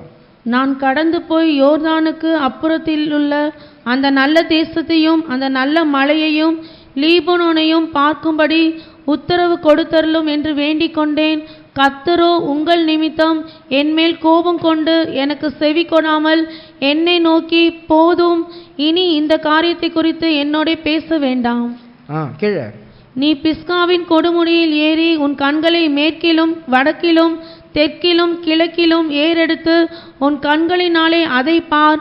நீ இந்த யோர்தானை நீ கடந்து போவதில்லை. பாருங்க, இந்த யோர்தானை நீ கடந்து போக மாட்டேன், இங்கேயே இறந்து போயிடும் அப்படின்னு சொல்லிட்டார். அவனுக்கு ஆசையாக இருக்குது, கானானுக்குள்ளே போய் ஒரு வாட்டி சுற்றி பார்த்துட்டு வந்துட்டோமா. அந்த கானான் இல்லை அந்த மலை மேலே நின்று மட்டும் பார்த்துக்கோ அப்படி சொன்னார். பிஸ்கா கொடி முடியல நின்று நீ பார்த்துக்கோ, அது உள்ளே போகக்கூடாது அப்படி சொல்லிட்டார். யோசித்து பாருங்கள், பதறி பேசினதான காரியம். என்னை நீ அவமானப்படுத்திட்டேன்றார் ஆண்டவர். ஜனங்கள் முன்னால் நீ அவமானப்படுத்திட்ட, நான் சொன்னதை நீ செய்யலை அப்படி சொன்னார். பதறி பேசும், கோபம் வரும்போது பதறுவோம், பேச்சு வித்தியாசமாக வரும். பதறும்போது நாம் ஐஸ்வர்யத்தை இழந்துருவோம், தரித்திரர் நமக்குள்ளே வந்துடும். இந்த அனுபவம் நமக்கு வரக்கூடாது. 2வது, போஜனத்தினால நாம் தரித்திரம் மாறுவோம். நீதிமொழிகள் 23, 21. நீதிமொழிகள் 23, 21. குடியனும் போஜ பிரியனும் தரித்திரர் ஆவார்கள். குடியனும் போஜன பிரியனும் தரித்திரன் ஆவானாம். குடியன் அப்படி சொன்ன என்ன, வீட்டில் இருக்கிற பொருளெல்லாம் கொண்டு போய் வச்சுட்டு என்ன செய்கிறாங்க, குடிக்கிறாங்கல்ல. அந்த வீடு எங்கன்னா ஐஸ்வர்யமாக இருக்குமா, அந்த வீட்டில் சமாதானம் இருக்குமா? அப்படி இருக்கிறவங்களும் இஸ்ரவேலுக்குள்ளே இருந்தாங்க. குடிக்காரங்க வீட்டில் நிம்மதி இருக்காது. 2வது, போஜன பிரியன். போஜன பிரியனாக இருந்தால் கூட நாம் எல்லாத்தையும் வாங்கி வாங்கி வாங்கி வாங்கி வாங்கி வாங்கி தரித்திரமாகிடும், சாப்பிட்டு சாப்பிட்டு சாப்பிட்டு சாப்பிட்டு. அதனால தான் நீ ஒரு ஐஸ்வர்யானுக்கு முன்னால் உட்காரும்போது உனக்கு முன்னால் இருக்கிறத நீ பாரு அப்படின்னு நீதிமொழிகள் 23வது அதிகாரத்தில் இருக்க 2:3. நீ போஜன பிரியனாக இருந்தால் உன் தொண்டையில் கத்தி வச்சுக்க அப்படி சொல்கிறாரு. 23:1-2. நீ ஒரு அதிபதியோடே போஜனம் பண்ண உட்கார்ந்தால் உனக்கு முன்பாக இருக்கிறதை நன்றாய் கவனித்து பார். நீ போஜன பிரியனாய் இருந்தால் உன் தொண்டையிலே கத்தியை வை. பாருங்க, நீ போஜன பிரியனாக இருந்தால் உன் தொண்டையில் கத்தியை வை. அதனால தான் பவுல் சொல்கிறான், வயிற்றுக்கு போஜனமும் போஜனத்துக்கு வயிறும் ஏற்கும். இதையும் அதையும் கர்த்தர் என்ன செய்வாராம், அழித்து போடுவார். சரீரமோ வேசித்தனத்துக்கல்ல, கர்த்தருக்குரியது அப்படி சொல்லி முடிக்கிறான். எல்லாவற்றையும் அனுபவிக்க எனக்கு அதிகாரம் உண்டு, ஒன்றுக்கும் நான் அடிமைப்பட மாட்டேன். இது இருந்தால் தான் சாப்பிடுவேன், இது இருந்தால் தான் எனக்கு வேணும், இது இருந்தால் தான் அப்படின்றதான அடிமைத்தனத்துக்குள்ளே போகக்கூடாது. அப்படி போகும்போது நாம் தரித்திரராக மாறுவோம். அப்போ சாப்பாட்டு மேலேயே தான் எண்ணெய் இருக்கும். அடுத்தது என்ன செய்து சாப்பிட்லாம், அடுத்தது என்ன வாங்கி சாப்பிட்லாம், அடுத்தது என்ன பண்ணலாம், ஏது பண்ணலாம், இந்த சாப்பாடு சாப்பிட்லாம், அந்த சாப்பாடு. இதுலேயே என்னமா இருக்கமா, தெய்வீகத்தை மறந்துடுவோம், வேதம் வாசிப்பை மறந்துடுவோம், ஜபிக்கிறத மறந்துடுவோம், சாப்பாட்டு மேலேயே எண்ணெய் இருக்கும். இப்படிப்பட்டதான காரியம் நம்மளை என்ன செய்யும், தரித்திரத்தில் கொண்டு போய் விட்டுடும், தரித்திரத்தில் கொண்டு போய் விட்டுடும். இந்த காரியமும் நம்மளை தெய்வீகத்துக்குள்ளே கொண்டு போகாது. சாப்பாட்டுக்காக எவ்வளோ பேர் சண்டை வரும் தெரியுமா உங்களுக்கு? சாப்பாட்டினால ஃபெய்த்தவங்களில் சண்டை நடக்கும், விசுவாசி வீடுகளில் சண்டை நடக்கும், பயங்கரமாக சண்டை நடக்கும். ஒரு டீக்காக சண்டை போட்டிருக்காங்க, சாப்பாட்டுக்காக சண்டை வரும், பயங்கரமாக நடக்கும். இதெல்லாம் எதுக்கு அடையாளம்? சகிக்கு போகிறதான தன்மை இல்லை, சகிச்சுட்டு போகிறதான தன்மை இல்லை. அந்த அனுபவம் நம்மளுக்கு வந்தால் தரித்திரம். அப்போ நம்ம என்ன செய்யணும், ஆண்டவரே இந்த தரித்திரத்தை என்னது மாற்றுங்க அப்படி நம்ம ஜெபிச்சு தான் ஆகணும். இந்த தரித்திரத்தை என்னை விட்டு மாற்றுங்க அப்படி சொல்லி ஜெபிக்கணும். ரெண்டாவது, தூக்கம் நம்மளை தரித்திரனாக்கும். நீதிமொழிகள் 20:13. நீதிமொழிகள் 20:13. தூக்கத்தை விரும்பாதே, விரும்பினால் தரித்திரனாவாய். கண் விழித்திரு, அப்பொழுது ஆகாரத்தினால் திருப்தி ஆவாய். தூக்கத்தை விரும்பினால், அப்போ தூக்கத்தை விரும்பினா என்ன பண்ணுவாங்க? நம்ம தூங்கிட்டு இருந்தோம்னா எழுந்து வேலைக்கு போவாங்களா? யோசித்து பாருங்கள். தூங்குறவங்க ஆளுங்களுக்கு வேலைக்கு போகவே சோம்பேறியாக இருக்கும், வேலைக்கு போக மாட்டாங்க. அப்போ அவங்க போகிற டைம் முடிஞ்சிடும். நாளைக்கு போகலாம் அப்படி சொல்லிட்டு இப்படியே போயிடுமா. தூக்கத்தை விரும்புகிறவங்களுக்கு அவங்களுக்கு தேவையான ஆகாரம் அவங்களால சம்பாதிச்சு சாப்பிட முடியாது. அப்போ தூக்கம் நம்மளை தரித்திரரை மாற்றும். தூங்குற நமக்கு எந்த அனுபவமும் இருக்காது, தேவ சமூகத்தில் எந்த அனுபவமும் இல்லாது அப்படி குறைஞ்சிக்கிட்டே வரும். அதாவது முழுசாக போயிடும்னு சொல்ல முடியாது, கொஞ்சம் கொஞ்சமாக குறையும். அதனால தான் அவனுக்கு ஐஸ்வர்யம் இருந்தும் நீ தரித்திரராக இருக்கிறதை நான் அறிந்திருக்கிறேன். முழுசாக நீ தரித்திரனாவில் ஐஸ்வர்யம் உங்கள்கிட்ட இருக்குது, ஆனால் நீ கொஞ்சம் கொஞ்சமாக தரித்திராவற உன்னை நினச்சிக்கோ. நீ உன்னை ஜீவிக்கிட்ட உனக்கு நான் தரணும். யாராவது அதை பறிச்சிடக்கூடாது. உனக்குரியதை வேற ஒருவரும் பிடிச்சி எடுத்துடக்கூடாது. உனக்குரியதை நீ பெற்றுக்கொள்ளணும்னா உன் தரித்திரத்தை மாற்றிக்கோ அப்படி சொல்கிறார் ஆண்டவர். இது அடுத்தது சோம்பேறி நம்ம தரித்திரா மாறிடுவோம். நீதிமொழிகள் 6வது அதிகாரம் 11வது வசனம் வாசிங்க. நீதிமொழிகள் 6வது அதிகாரம் 11வது வசனம். உன் தரித்திரம் வழிப்போக்கனை போலவும் உன் வறுமை ஆயுத மனிதனை போலவும் வரும். உன் தரித்திரன் வழிப்போக்கனை போல வரும் அப்படி சொல்லியிருக்கு. தரித்திரம் வழிப்போக்கனை போல வரும்னா யாரை பற்றி இது சொல்கிறாங்க அப்படின்னாக்கா 6வது வசனத்தை வாசிங்க.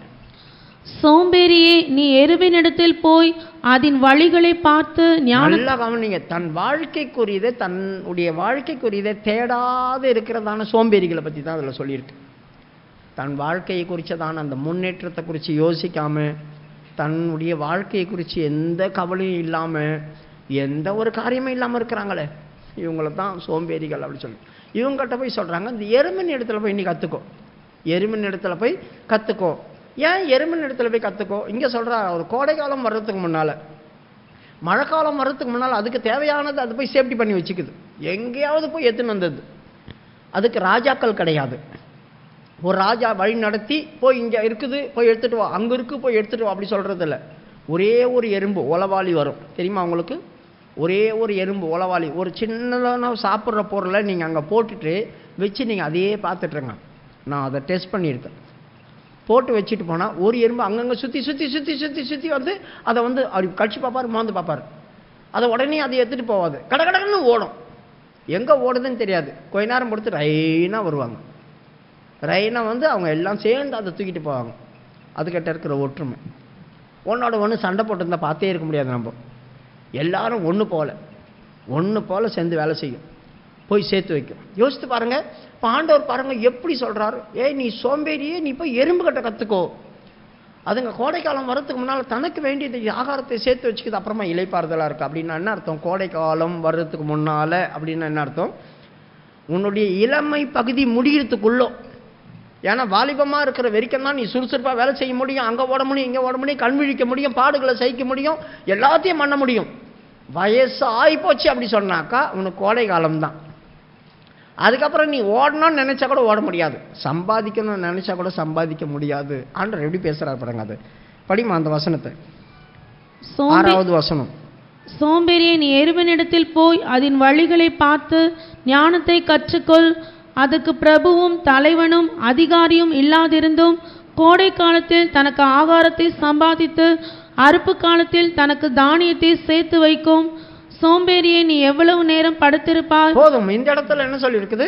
அது கோடை காலத்தில் எல்லாத்தையும் காரியத்தை சமைக்க வைக்குது.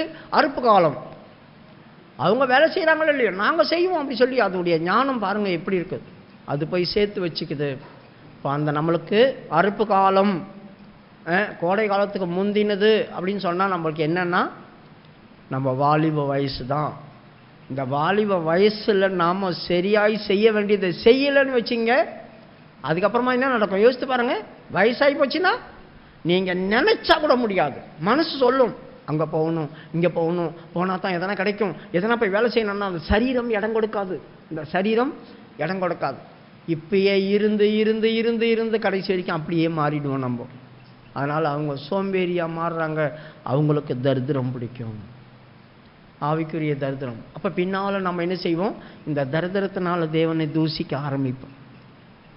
நல்லா இருக்கிறவங்கள போயிட்டு அப்புறமா வேலை செய்துகிட்டே இருக்கிறவங்க திடீர்னு கொஞ்ச நாள் இல்லாமல் இருந்து யாருக்கிட்டையாவது விசுவாசிக்கிட்ட போய் நீங்கள் ஆனால் போய் வேலை தேடுங்க, நீங்கள் அங்கே போங்க இங்கே போங்க அப்படின்னா போக மாட்டாங்க, போகவே மாட்டாங்க. வீட்டுக்கு உபத்திரமாய் மாறிடுவாங்க. அந்த அனுபவம் நம்மளுக்குள்ளே வந்துடக்கூடாது. கோடை காலமும் உனக்குள்ளே வந்துடக்கூடாது. அறுப்பு காலம் இருக்கும்போதே நீ முந்திக்கொள். உன் வாலிபம் இருக்கும்போதே, உன் சரீரத்தில் பலன் இருக்கும்போதே நீ செய்ய வேண்டியதை செய். பின்னால் இளைப்பாறுதலாக இருக்கலாம். கஷ்டமே உனக்கு தெரியாது. நான் எல்லாத்தையும் செய்து முடிச்சுட்டேன், எனக்கு தேவையானது இருக்குது, இப்போ கொஞ்சம் அப்படியே உட்காந்து சாப்பிட்லாம், ஒன்றும் பிரச்சனை இல்லை, இனிமேல் வேலை செய்து கஷ்டப்படணும்னு அவசியம் இல்லை, கொஞ்சம் இளைப்பாறுதல் சமாதானத்தை இருக்குது அப்படி சொல்கிற இடத்துக்குள்ளே நம்ம வந்துடலாம். இதை தயவு செய்து மறந்துடாதீங்க. யாராக இருந்தாலும் நாம் செய்ய வேண்டியதை அந்தந்த வேலையில் செய்து முடிச்சிடணும். அதனால தான் ஆண்டவர் சொல்கிறார், நீ போய் எருமின் இடத்துல கற்றுக்கொள்ள அப்படி சொல்லிட்டு. இது அடுத்தது நீதிமொழிகளுடைய புஸ்தகம் 13:18 வாசிக்கும்போது, சோம்பேறி அதாவது தரித்திரன் புத்திமதிகளை தள்ளிடுவான். புத்திமதிகளை தள்ளுகிறவன் தரித்திரத்தையும் லட்சையையும் அடைவான்.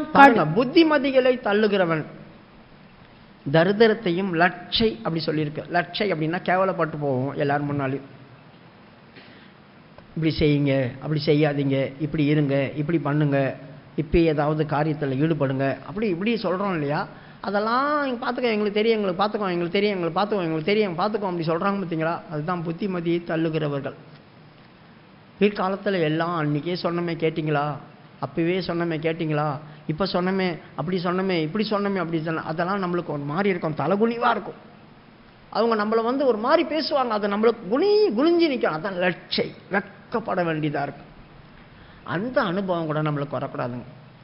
இந்த தரித்திரமெல்லாம் இருந்துச்சு, இந்த தரித்திரமெல்லாம் இந்த சபையாருக்கு இருந்துச்சு. அதனால தான் உனக்கு ஐஸ்வர்யம் இருந்தும் தரித்திரத்தையும் நான் காண்கிறேன் அப்படி சொன்னார். மறுபடியும் படிங்க அந்த 2:9, வெளிப்படுத்தல் 2:9. உன் கிரியைகளையும் உன் உபத்திரவத்தையும் நீ ஐஸ்வர்யம் உள்ளவனாய் இருந்தும் உனக்கு இருக்கிற தரித்திரத்தையும் தங்களை யூதன் என்று சொல்லி, உனக்கு இருக்கிற தரித்திரத்தையும் அப்படி சொல்றார், உனக்கு இருக்கிற தரித்திரத்தையும்.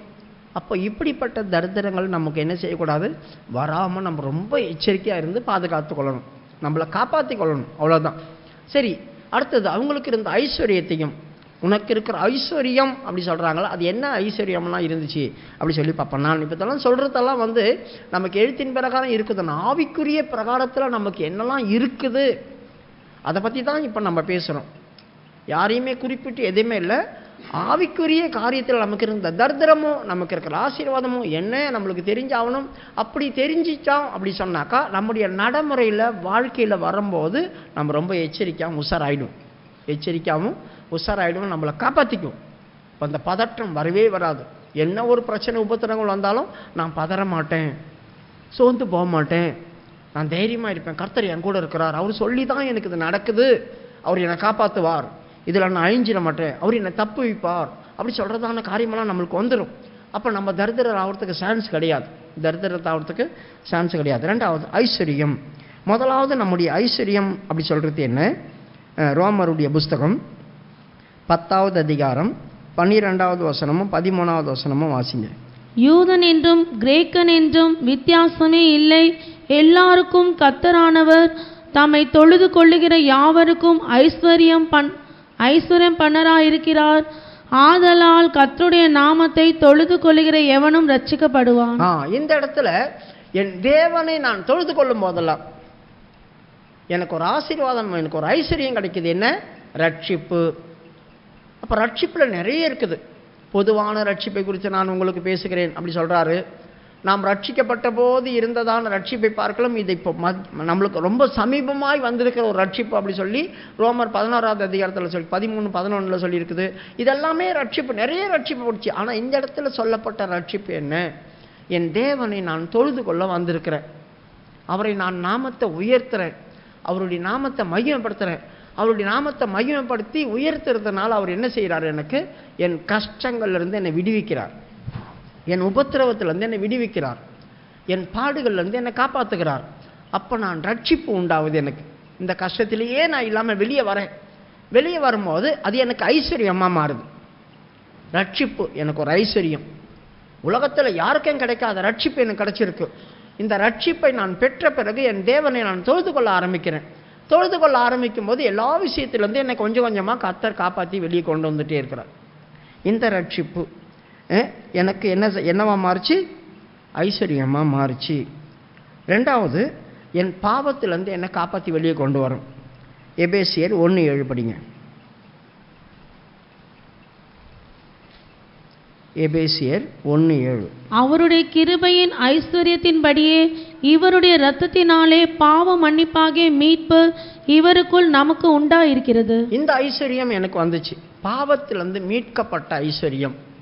எப்போ நான் பாவத்திலிருந்து மீட்கப்பட்டேன், அவர் என் தெய்வம்னு நான் எப்போ தொழுது கொள்ள ஆரம்பிச்சேனோ அப்போ எனக்கு ரட்சிப்பு கிடைச்சிது. பார்த்தீங்களா?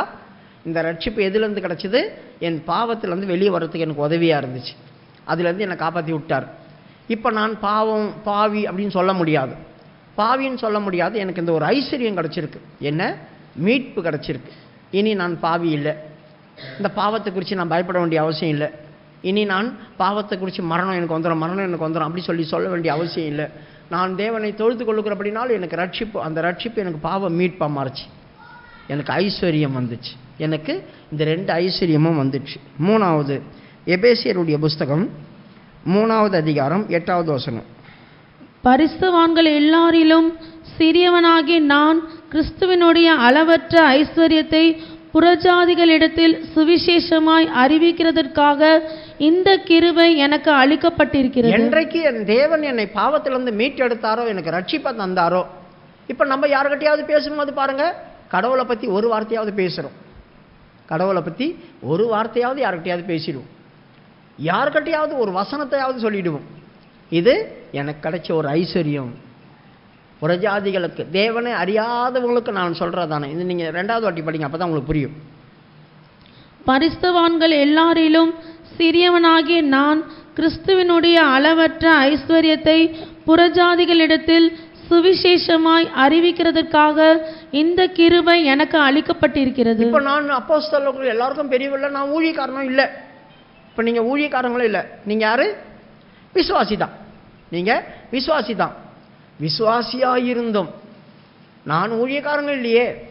ஆனால் எனக்கு ஒரு ஐஸ்வர்யத்தை ஆண்டவர் தந்திருக்கிறார். அது என்ன ஐஸ்வர்யம்? சுவிசேஷம் சொல்லக்கூடிய ஐஸ்வர்யம். அது யார் வேணா சொல்லலாம். ஊழியக்காரங்க தான் சொல்லணும், அப்போஸ்தலர் தான் சொல்லணும்னு அவசியம் இல்லை. யாரு முன்னாலும் ஆண்டவரை பற்றி சொல்லலாம். யாரெல்லாம் அவரை தொழுது கொள்ளி ஐஸ்வர்யத்தை பெற்றுக்கொண்டாங்களோ, யாரெல்லாம் பாவ மன்னிப்பாகிய மீட்பை பெற்றுக்கொண்டாங்களோ, அந்த ஐஸ்வர்யத்தை பெற்றுக்கொண்டாங்களோ. அடுத்தது, எனக்கு ஒரு ஐஸ்வர்யம், அவர் எனக்கு செய்த நன்மைகளை, இவர் எனக்கு இப்படிப்பட்டதான காரியத்தை செய்தார், என் தேவன் இப்படிப்பட்ட காரியத்தை செய்தார்னு ஒரு சின்ன பசங்களுக்கோ சின்ன பிள்ளைங்களுக்கும் நீங்கள் சொல்லிக் கொடுத்தா கூட அது சுவிசேஷத்தின் ஐஸ்வர்யம்தான். ஏன்னா அவங்களுடைய ஆத்மாவை நீங்கள் மீட்டெடுக்கிறீங்க அந்த வார்த்தையினால. அப்போ நீங்கள் யாருக்கு சொன்னாலும் இந்த ஐஸ்வர்யம் எங்கள்கிட்ட இருக்குது, இந்த சுவிசேஷத்தின் ஐஸ்வர்யம் எங்கள்கிட்ட இருக்குது. அப்போ நான் எவ்வளோ பெரிய ஆளு, உன்னிடத்தில் ஐஸ்வர்யம் இருக்கிறது என்று நான் காண்கிறேன். அப்போ அந்த ஐஸ்வர்யம் என்கிட்ட இருக்குதே. அதனால் நாம் ஒரு நாளைக்கு ஒருத்தர்கிட்டையாவது சத்தியம் சொல்லி ஆகணும். நான் வானத்தில் சிலம்பம் பண்ணுறவனாக இருக்கக்கூடாது.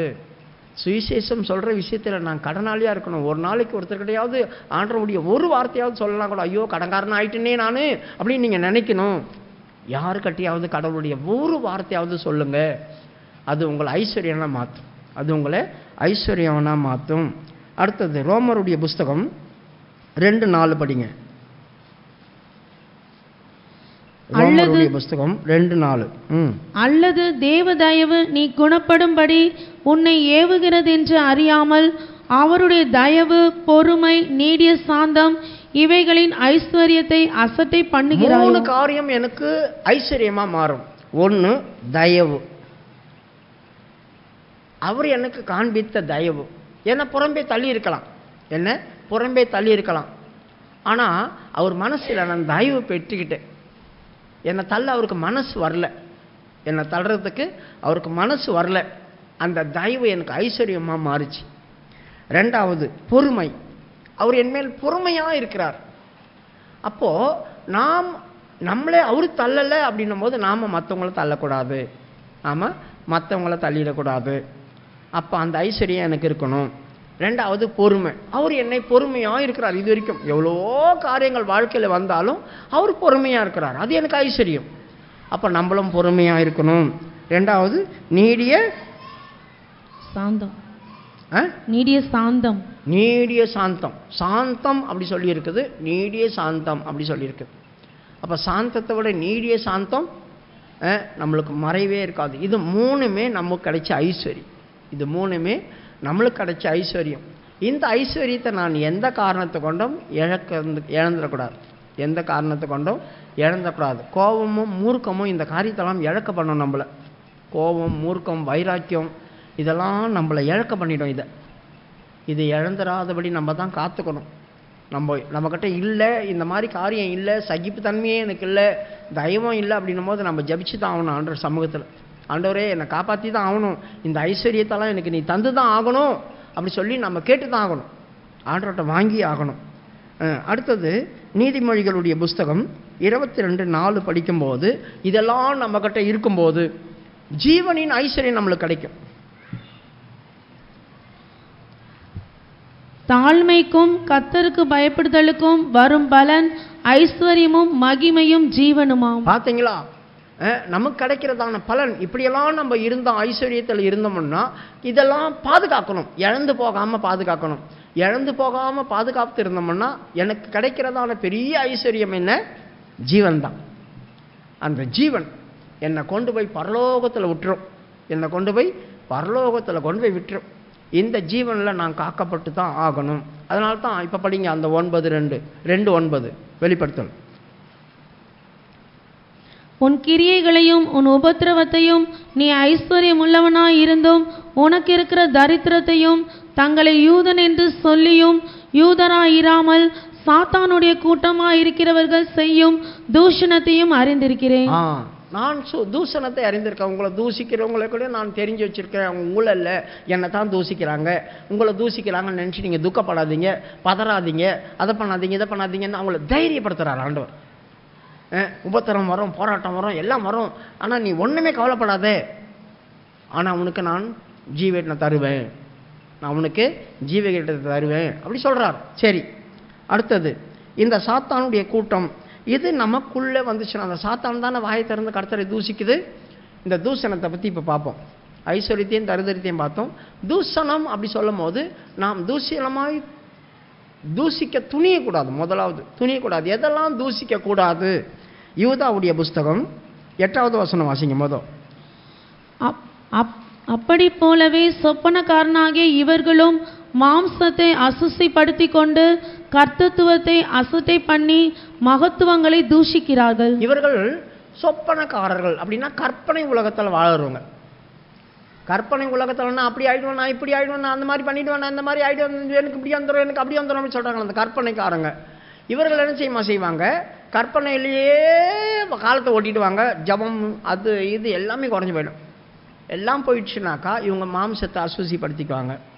அசுசிப்படுத்திக்கிட்டு கர்த்தர் எனக்கு எங்கே செய்தார், கடைசியில் எனக்கு என்ன பண்ணார், ஏன் பண்ணார்னு சொல்லிட்டு மகத்துவத்தை தூசிப்பாங்க.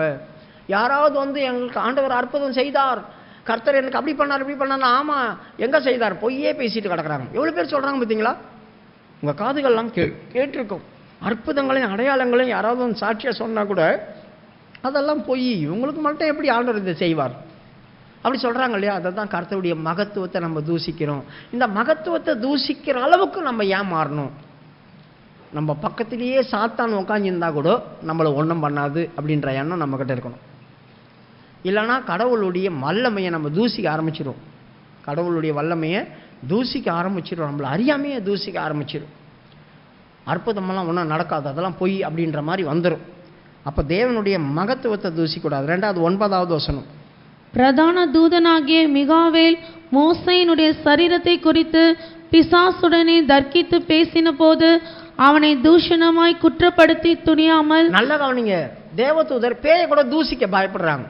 தூஷணமாய் குற்றப்படுத்த துணியாமல் கர்த்தர் உன்னை கடிந்து கொள்வார் அப்படி சொல்லி கர்த்தர் மேலே பழிய போட்டுக்கிட்டான். இப்போ மோசேயுடைய சரீரத்தை மிகாவேல் அடக்கம் பண்ணுறான்.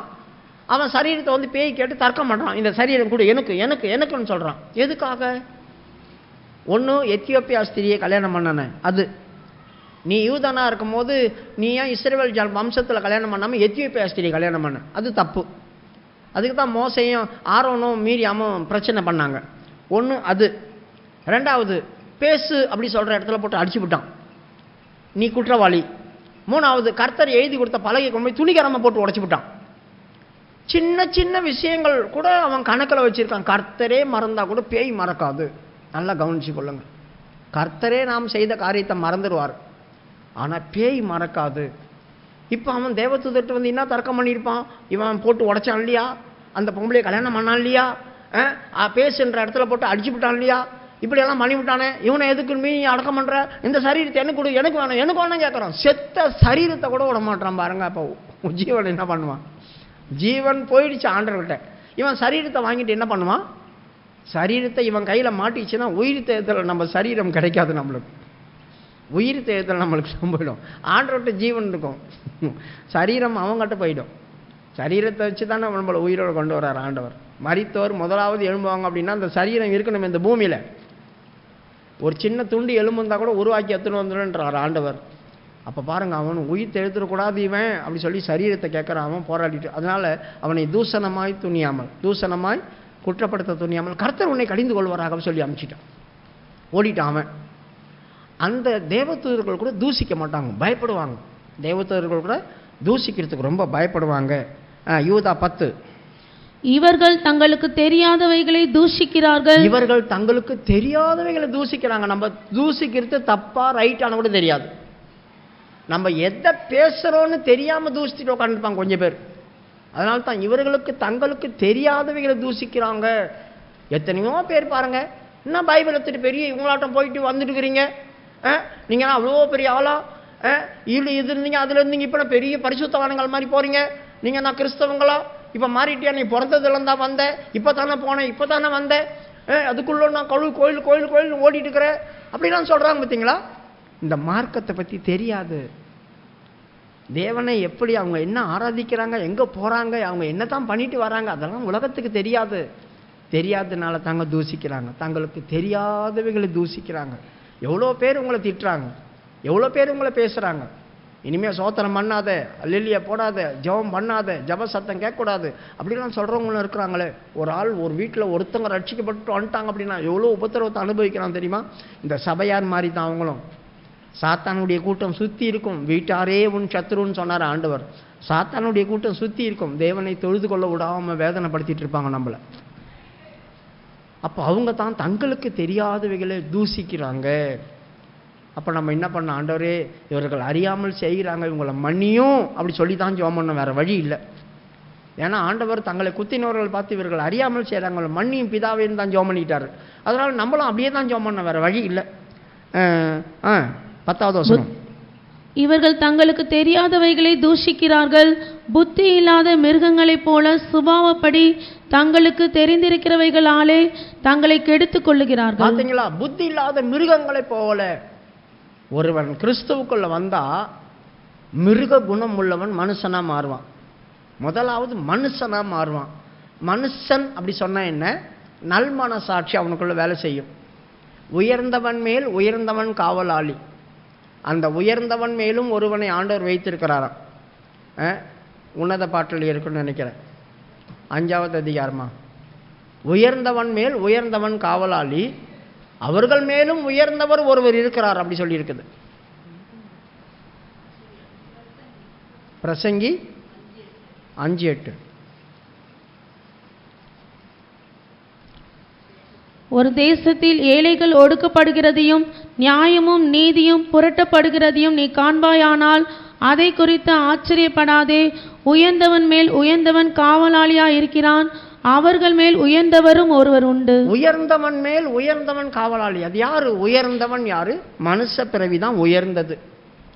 ஆகாயத்து பறவைகளை பார்க்கலும் காட்டு மிருகங்களை பார்க்கலும் நீங்கள் விசேஷிக்கப்பட்டவர்கள் அல்லவா அப்படி சொன்னார். பார்த்தீங்களா இயேசு கிறிஸ்து? அப்போ சகல ஜீவனங்களை பார்க்கலும் விசேஷமான இருக்கிற ஆள் யாரு? மனுஷங்க, நாம தான்.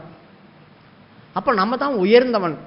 இந்த உயர்ந்தவர்கள் மேல் உயர்ந்தவனை காவலாளியா வச்சிருக்கார். அந்த காவலாளி யாரு? நம்முடைய மனசாட்சி தான்.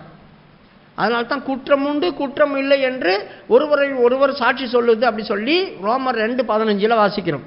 அப்போது இந்த மனசாட்சி என்ன செய்யுது, எனக்கு காவல் பண்ணிகிட்டே இருக்கும். ஏய் நீ பண்ணுறது தப்பு, இது தப்பு இல்லை அப்படி சொல்லும். அப்போ மனசாட்சி நம்மளை தப்புன்னு சொல்லும் போது நம்மளுக்கு உடம்பெல்லாம் சிலுக்கும், கை கால்லாம் நடுங்கும், வேர்க்கும், ரத்த ஓட்டம் வித்தியாசப்படும். இதெல்லாம் நம்முடைய சரீரத்தில் சேஞ்சு உண்டாகும். அப்போ சேஞ்சு உண்டாகும் போது நம்ம தவறு செய்கிறோம் அப்படின்ற உணர்வு நம்மளுக்கு வரும். அதை கூட கேட்காம நம்ம தவறு செய்தப்போ மனசாட்சி அமைதியாக இருந்துடும். அப்போ மனசாட்சி அமைதியாக இருக்குது. காவலாளி என்ன பண்ணுவான், கேட்க மாட்டுறாங்க. அப்போ இவங்க 2 பேர் மனசாட்சிக்கே தெரியாமல் சில தவறு வந்துடும். அதுதான் அந்த யார் அபிமெலேக்கு செய்தது. ஏன்னா ஆபிரகாம் தங்கச்சின்னு சொன்னால், இவன் அண்ணன் சொன்னால், தூக்கிட்டு வந்தோடனே ஆண்டவர் சொல்கிறார், அடுத்தவன் மனைவிடா நீ கூப்பிட்டு வந்துட்டு அப்படி சொன்னோடனையும், ஐயோ ஆண்டவரே சுத்தமான கையும் சுத்த இருதயத்தோடு செய்த நீ என்ன தண்டிப்பியா? ஆமாம் நீ சுத்தமான மனசோட. அப்போ மனசாட்சி கூட சொல்லலை இது தப்பு அப்படின்னு மனசாட்சி சொல்ல, மனசாட்சி ஏற்றுக்குச்சு நீ செய்தது தப்பு இல்லை. இப்போ இவங்க 2 பேர் இல்லாமல் ஒருத்தர் வரார், அவர் தான் தேவன். உயர்ந்தவன் மேல் உயர்ந்தவன் காவலாளி, அவர்கள் மேலும் உயர்ந்தவர். மனசாட்சி விட்டா கூட அவர் விட மாட்டார். அவர் நம்மளை கேட்பார், நம்மளை கண்டிப்பாக கேட்பார். ஆகவே அந்த மாதிரி ஒரு காரியம் வந்துடக்கூடாது. அப்போ மனசாட்சி நம்மளை வேதனைப்படுத்தும். அப்போ அந்த மனசாட்சி கூட தெரியாமல் சில காரியம் நடக்குதே. படிமா அந்த 9வது வசனம் 10வது வசனம் யூதா 10. இவர்கள் தங்களுக்கு தெரியாதவைகளை தூஷிக்கிறார்கள், புத்தி இல்லாத மிருகங்களைப் போல சுபாவப்படி தங்களுக்கு தெரிந்திருக்கிறவைகளாலே தங்களை கெடுத்துக் கொள்ளுகிறார்கள். புத்தி இல்லாத மிருகங்களைப் போல அப்படி சொன்னா யாருடைய மனசாட்சி எல்லாம் வேலை செய்யலையோ அவங்க தாங்க அந்த புத்தி இல்லாத மிருகங்கள். மனசாட்சி செத்தவனே பாவி.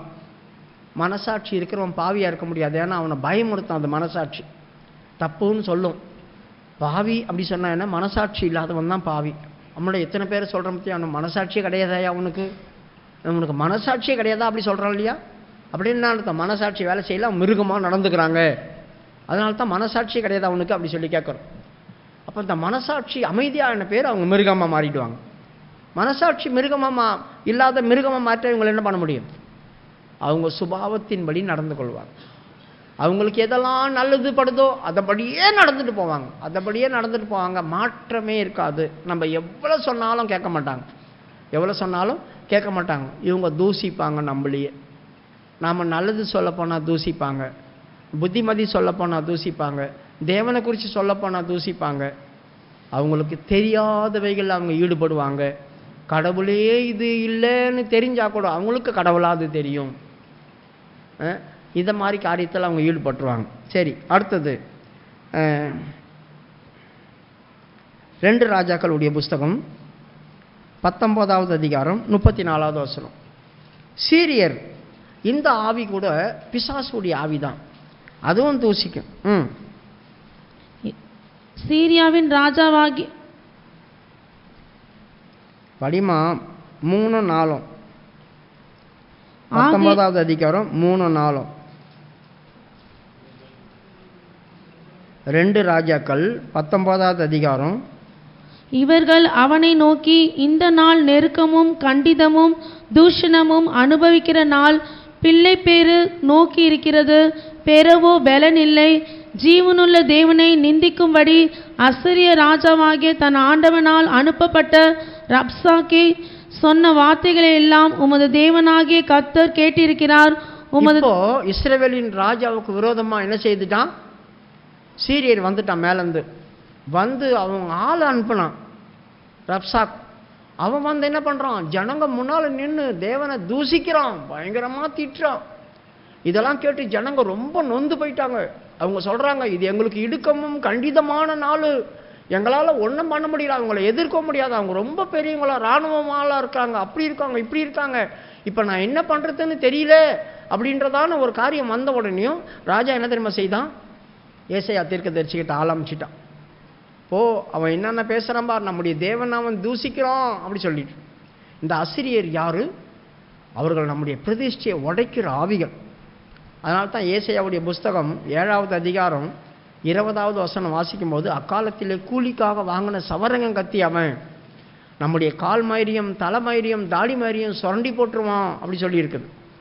அக்காலத்தில் ஆண்டவர் கூலிக்கு வாங்கின சவரகன் கத்தியினால், அதாவது நதியின் அக்கறையிலுள்ள அசரிய ராஜாவினால் தலைமயிரையும் கால்மயிரையும் சிறைப்பிடித்து தாடியையும் வாங்கி போடுவிப்பார். பார்த்தீங்களா, இவங்கெல்லாம் நம்முடைய பிரதிஷ்டையை உடைக்கிறவங்க, பிரதிஷ்டையை நாசம் பண்ணுறவங்க, நம்முடைய நடத்தைக்கு எடுத்து போட்டுருவாங்க.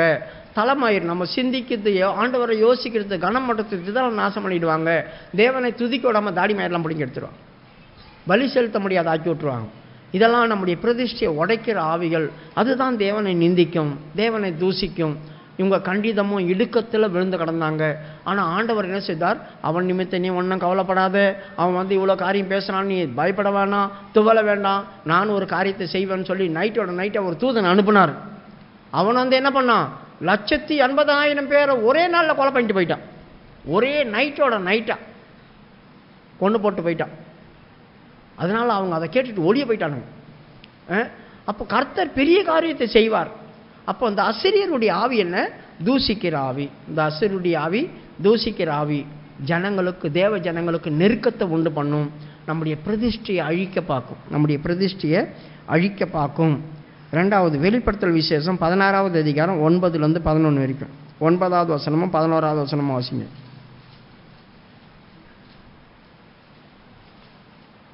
வெளிப்படுத்தல் 16வது அதிகாரம் 9வது வசனம். அப்பொழுது மனுஷர்கள் மிகுந்த உஷ்ணத்தினாலே தகிக்கப்பட்டு இந்த வாதைகளை செய்ய அதிகாரமுள்ள தேவனுடைய நாமத்தை தூஷித்தார்களே அல்லாமல். போதும். இந்த இடத்துல எதுக்காக தேவனை தூசிக்கிறாங்க அப்படி சொன்னா, இவங்க ஏற்கனவே 100க்கு 100 ஜீவிக்கல, கைவிடப்பட்டவங்க, மகா உபத்திர காலத்தில் மாட்டிக்கிட்டாங்க. பயங்கரமான பிரச்சனை மேலேருந்து வந்துட்டு இருக்குது. தண்டனை மேலே தண்டனை அனுபவிச்சுட்டு இருக்கிறாங்க. பயங்கரமான உஷ்ணமும் வேதனையும் பசியும் பட்டினியில் சாவுறாங்க.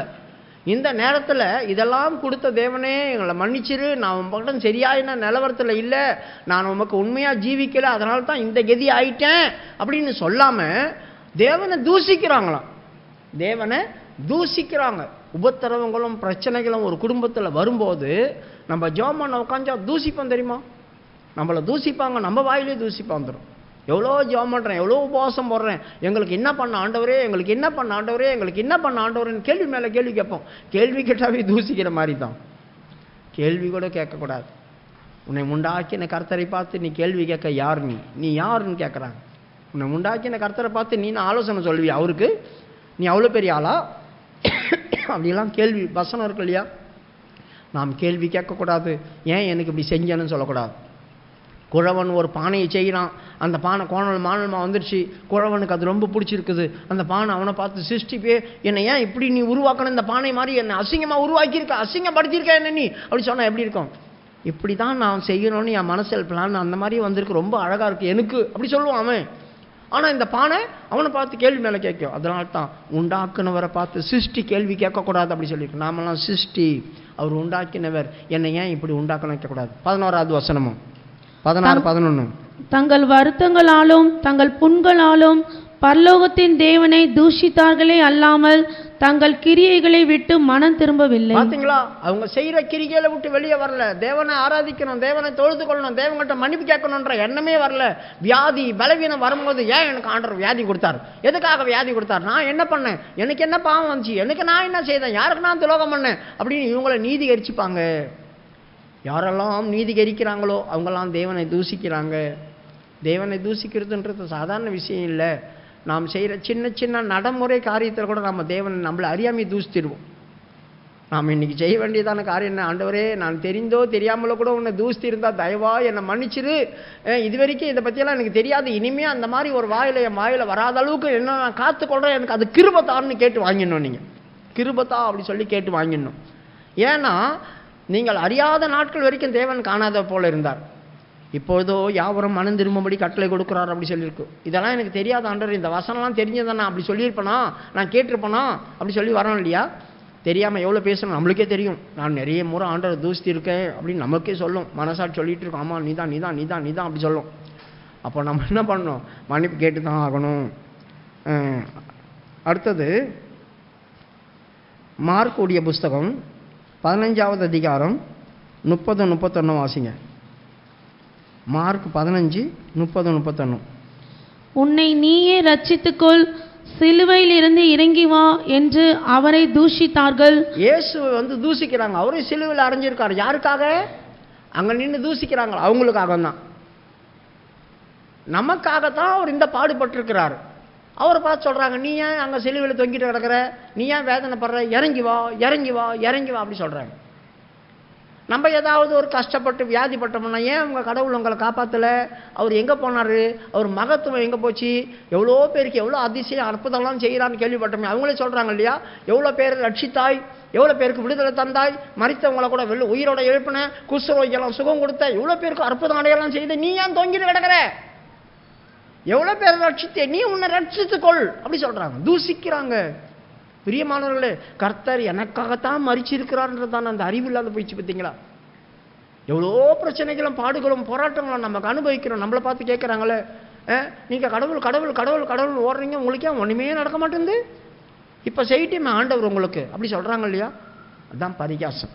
இந்த பரிகாசத்தினால தேவனை நாம் தூசிப்போம், பரிகாசத்தினால தேவனை நாம் தூசிப்போம். அந்த தூஷணம் நம்மளுக்கு வரக்கூடாது. மத்தேயுடைய புஸ்தகம் 12வது அதிகாரம் 36வது வசனத்தில் ஆவியானவர் நம்ம தூசிக்க கூடாது.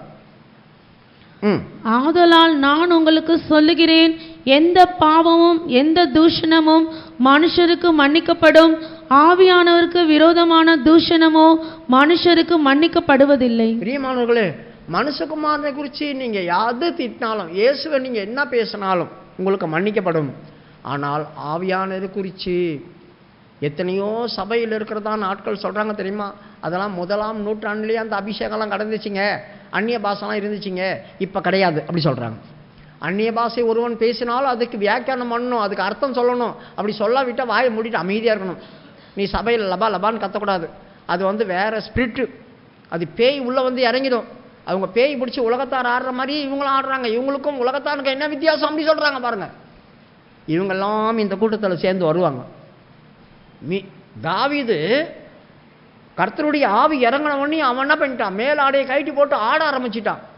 மேலேருந்து பார்க்குறான் பொண்டாட்டி, பலகனிலேருந்து பார்க்குறான். வேலைக்காரங்க பொண்டாட்டிங்க முன்னாலெல்லாம் இவன் என்ன பண்ணுறான், தன் வஸ்திரத்தை கழட்டி எப்படி ஆரம்பித்தியா அப்படி சொன்னான். அவ்வளோதான். கர்த்தர் பாருங்க, அவளுக்கு மரண பரியந்தம் குழந்தைலாம் ஆக்கி விட்டார். ஏன்னா அவள் ராஜகுமாரத்தி, அவள் வயிற்றில் குழந்தை பிறந்துச்சுன்னா சாலமோன் உட்கார முடியாது, சாலமோன் சிங்காசனத்தில் உட்கார முடியாது. அவள் பட்சபாலுக்கு பிறந்தவோ, அதனால் சாலமோன் உட்கார முடியாது. மீகாலுக்கு பிறந்தது, அவன் தான் கல்யாணம் பண்ணான். மீகால தாவீது கல்யாணம் பண்ணான். அவளுக்கு பிறக்கிற குழந்தை தான் உட்காரும். ஆண்டவர் என்ன பண்ணார், இவளுக்கு குழந்தை பிறந்துச்சு. ஏன்னா அவளுக்கு ஏற்கனவே 6 குழந்தை பிறந்துச்சு, சும்மா இல்லை. சவுல் காட்டுக்கு ஓடனா பார்த்தீங்களா, கல்யாணம் பண்ணி வச்சுட்டான் தாவீது சவுலுக்கு மீகால. அவனை கொலை பண்ண போறான்னு பொண்டாட்டி விட்டுட்டு ஓடிட்டான்.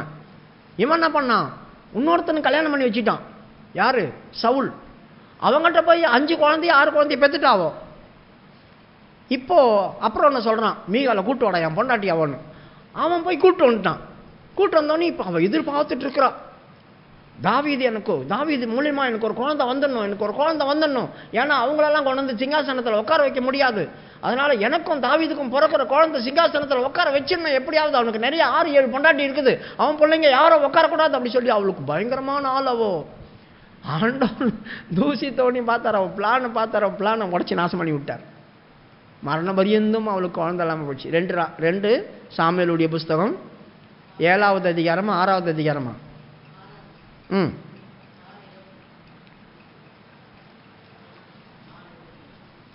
அதனால் சவுலின் குமார்த்தியாகிய மீகாலுக்கு மரணமடையும் நாள் மட்டும் பிள்ளை இல்லாதிருந்தது. பாருங்க, அவ சாகுற வரைக்கும் அவ மலடி கிடையாது, குழந்தை பெத்தவ தான். ஆனா ஆவிக்கு விரோதமா எழும்பணும், ஆவியானவருக்கு விரோதமா எழும்பணும் பண்ணி ஆண்டவர் எல்லாத்தையும் போட்டு அடைச்சி விட்டுருவார். எந்த காரியத்தை வேணா நம்ம தூசிக்கலாம், அபிஷேகத்துக்கு விரோதமாக பேசக்கூடாது, ஆவியானவருக்கு விரோதமாக பேசக்கூடாது, அந்நிய பாஷைக்கு விரோதமாக பேசக்கூடாது. உங்களுக்கு முத்திரையாய் கொடுக்கப்பட்ட பரிசுத்த ஆவியை நீங்கள் துக்கப்படுத்தாதீங்க. மீட்பின் நாளுக்காக ஆண்டவர் கொடுத்திருக்கிறார். அந்நிய பாஷை பேசுகிறவன் தேவனோட ரகசியம் பேசுகிறான்.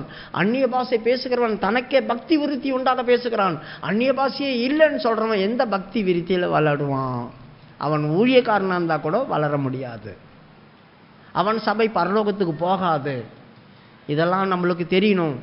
வேதத்தில் சொல்லியிருக்குது, அந்நிய பாஷை பேசுகிற மனுஷரோட இல்லை, தேவனோட ரகசியம் பேசுகிறான். என்னைக்கு நீ தேவனோட பேசணும்னு அந்நிய பாஷையில் ஜபம்னாக்கா எனக்கு தேவையானதை நான் கேட்டு வாங்கிக்கிறேன், அதான் ஜபம். அது யார் வேணா பண்ணலாம், அபிஷேகம் பெற்றவனும் பெறாதவனும் பண்ணலாம்.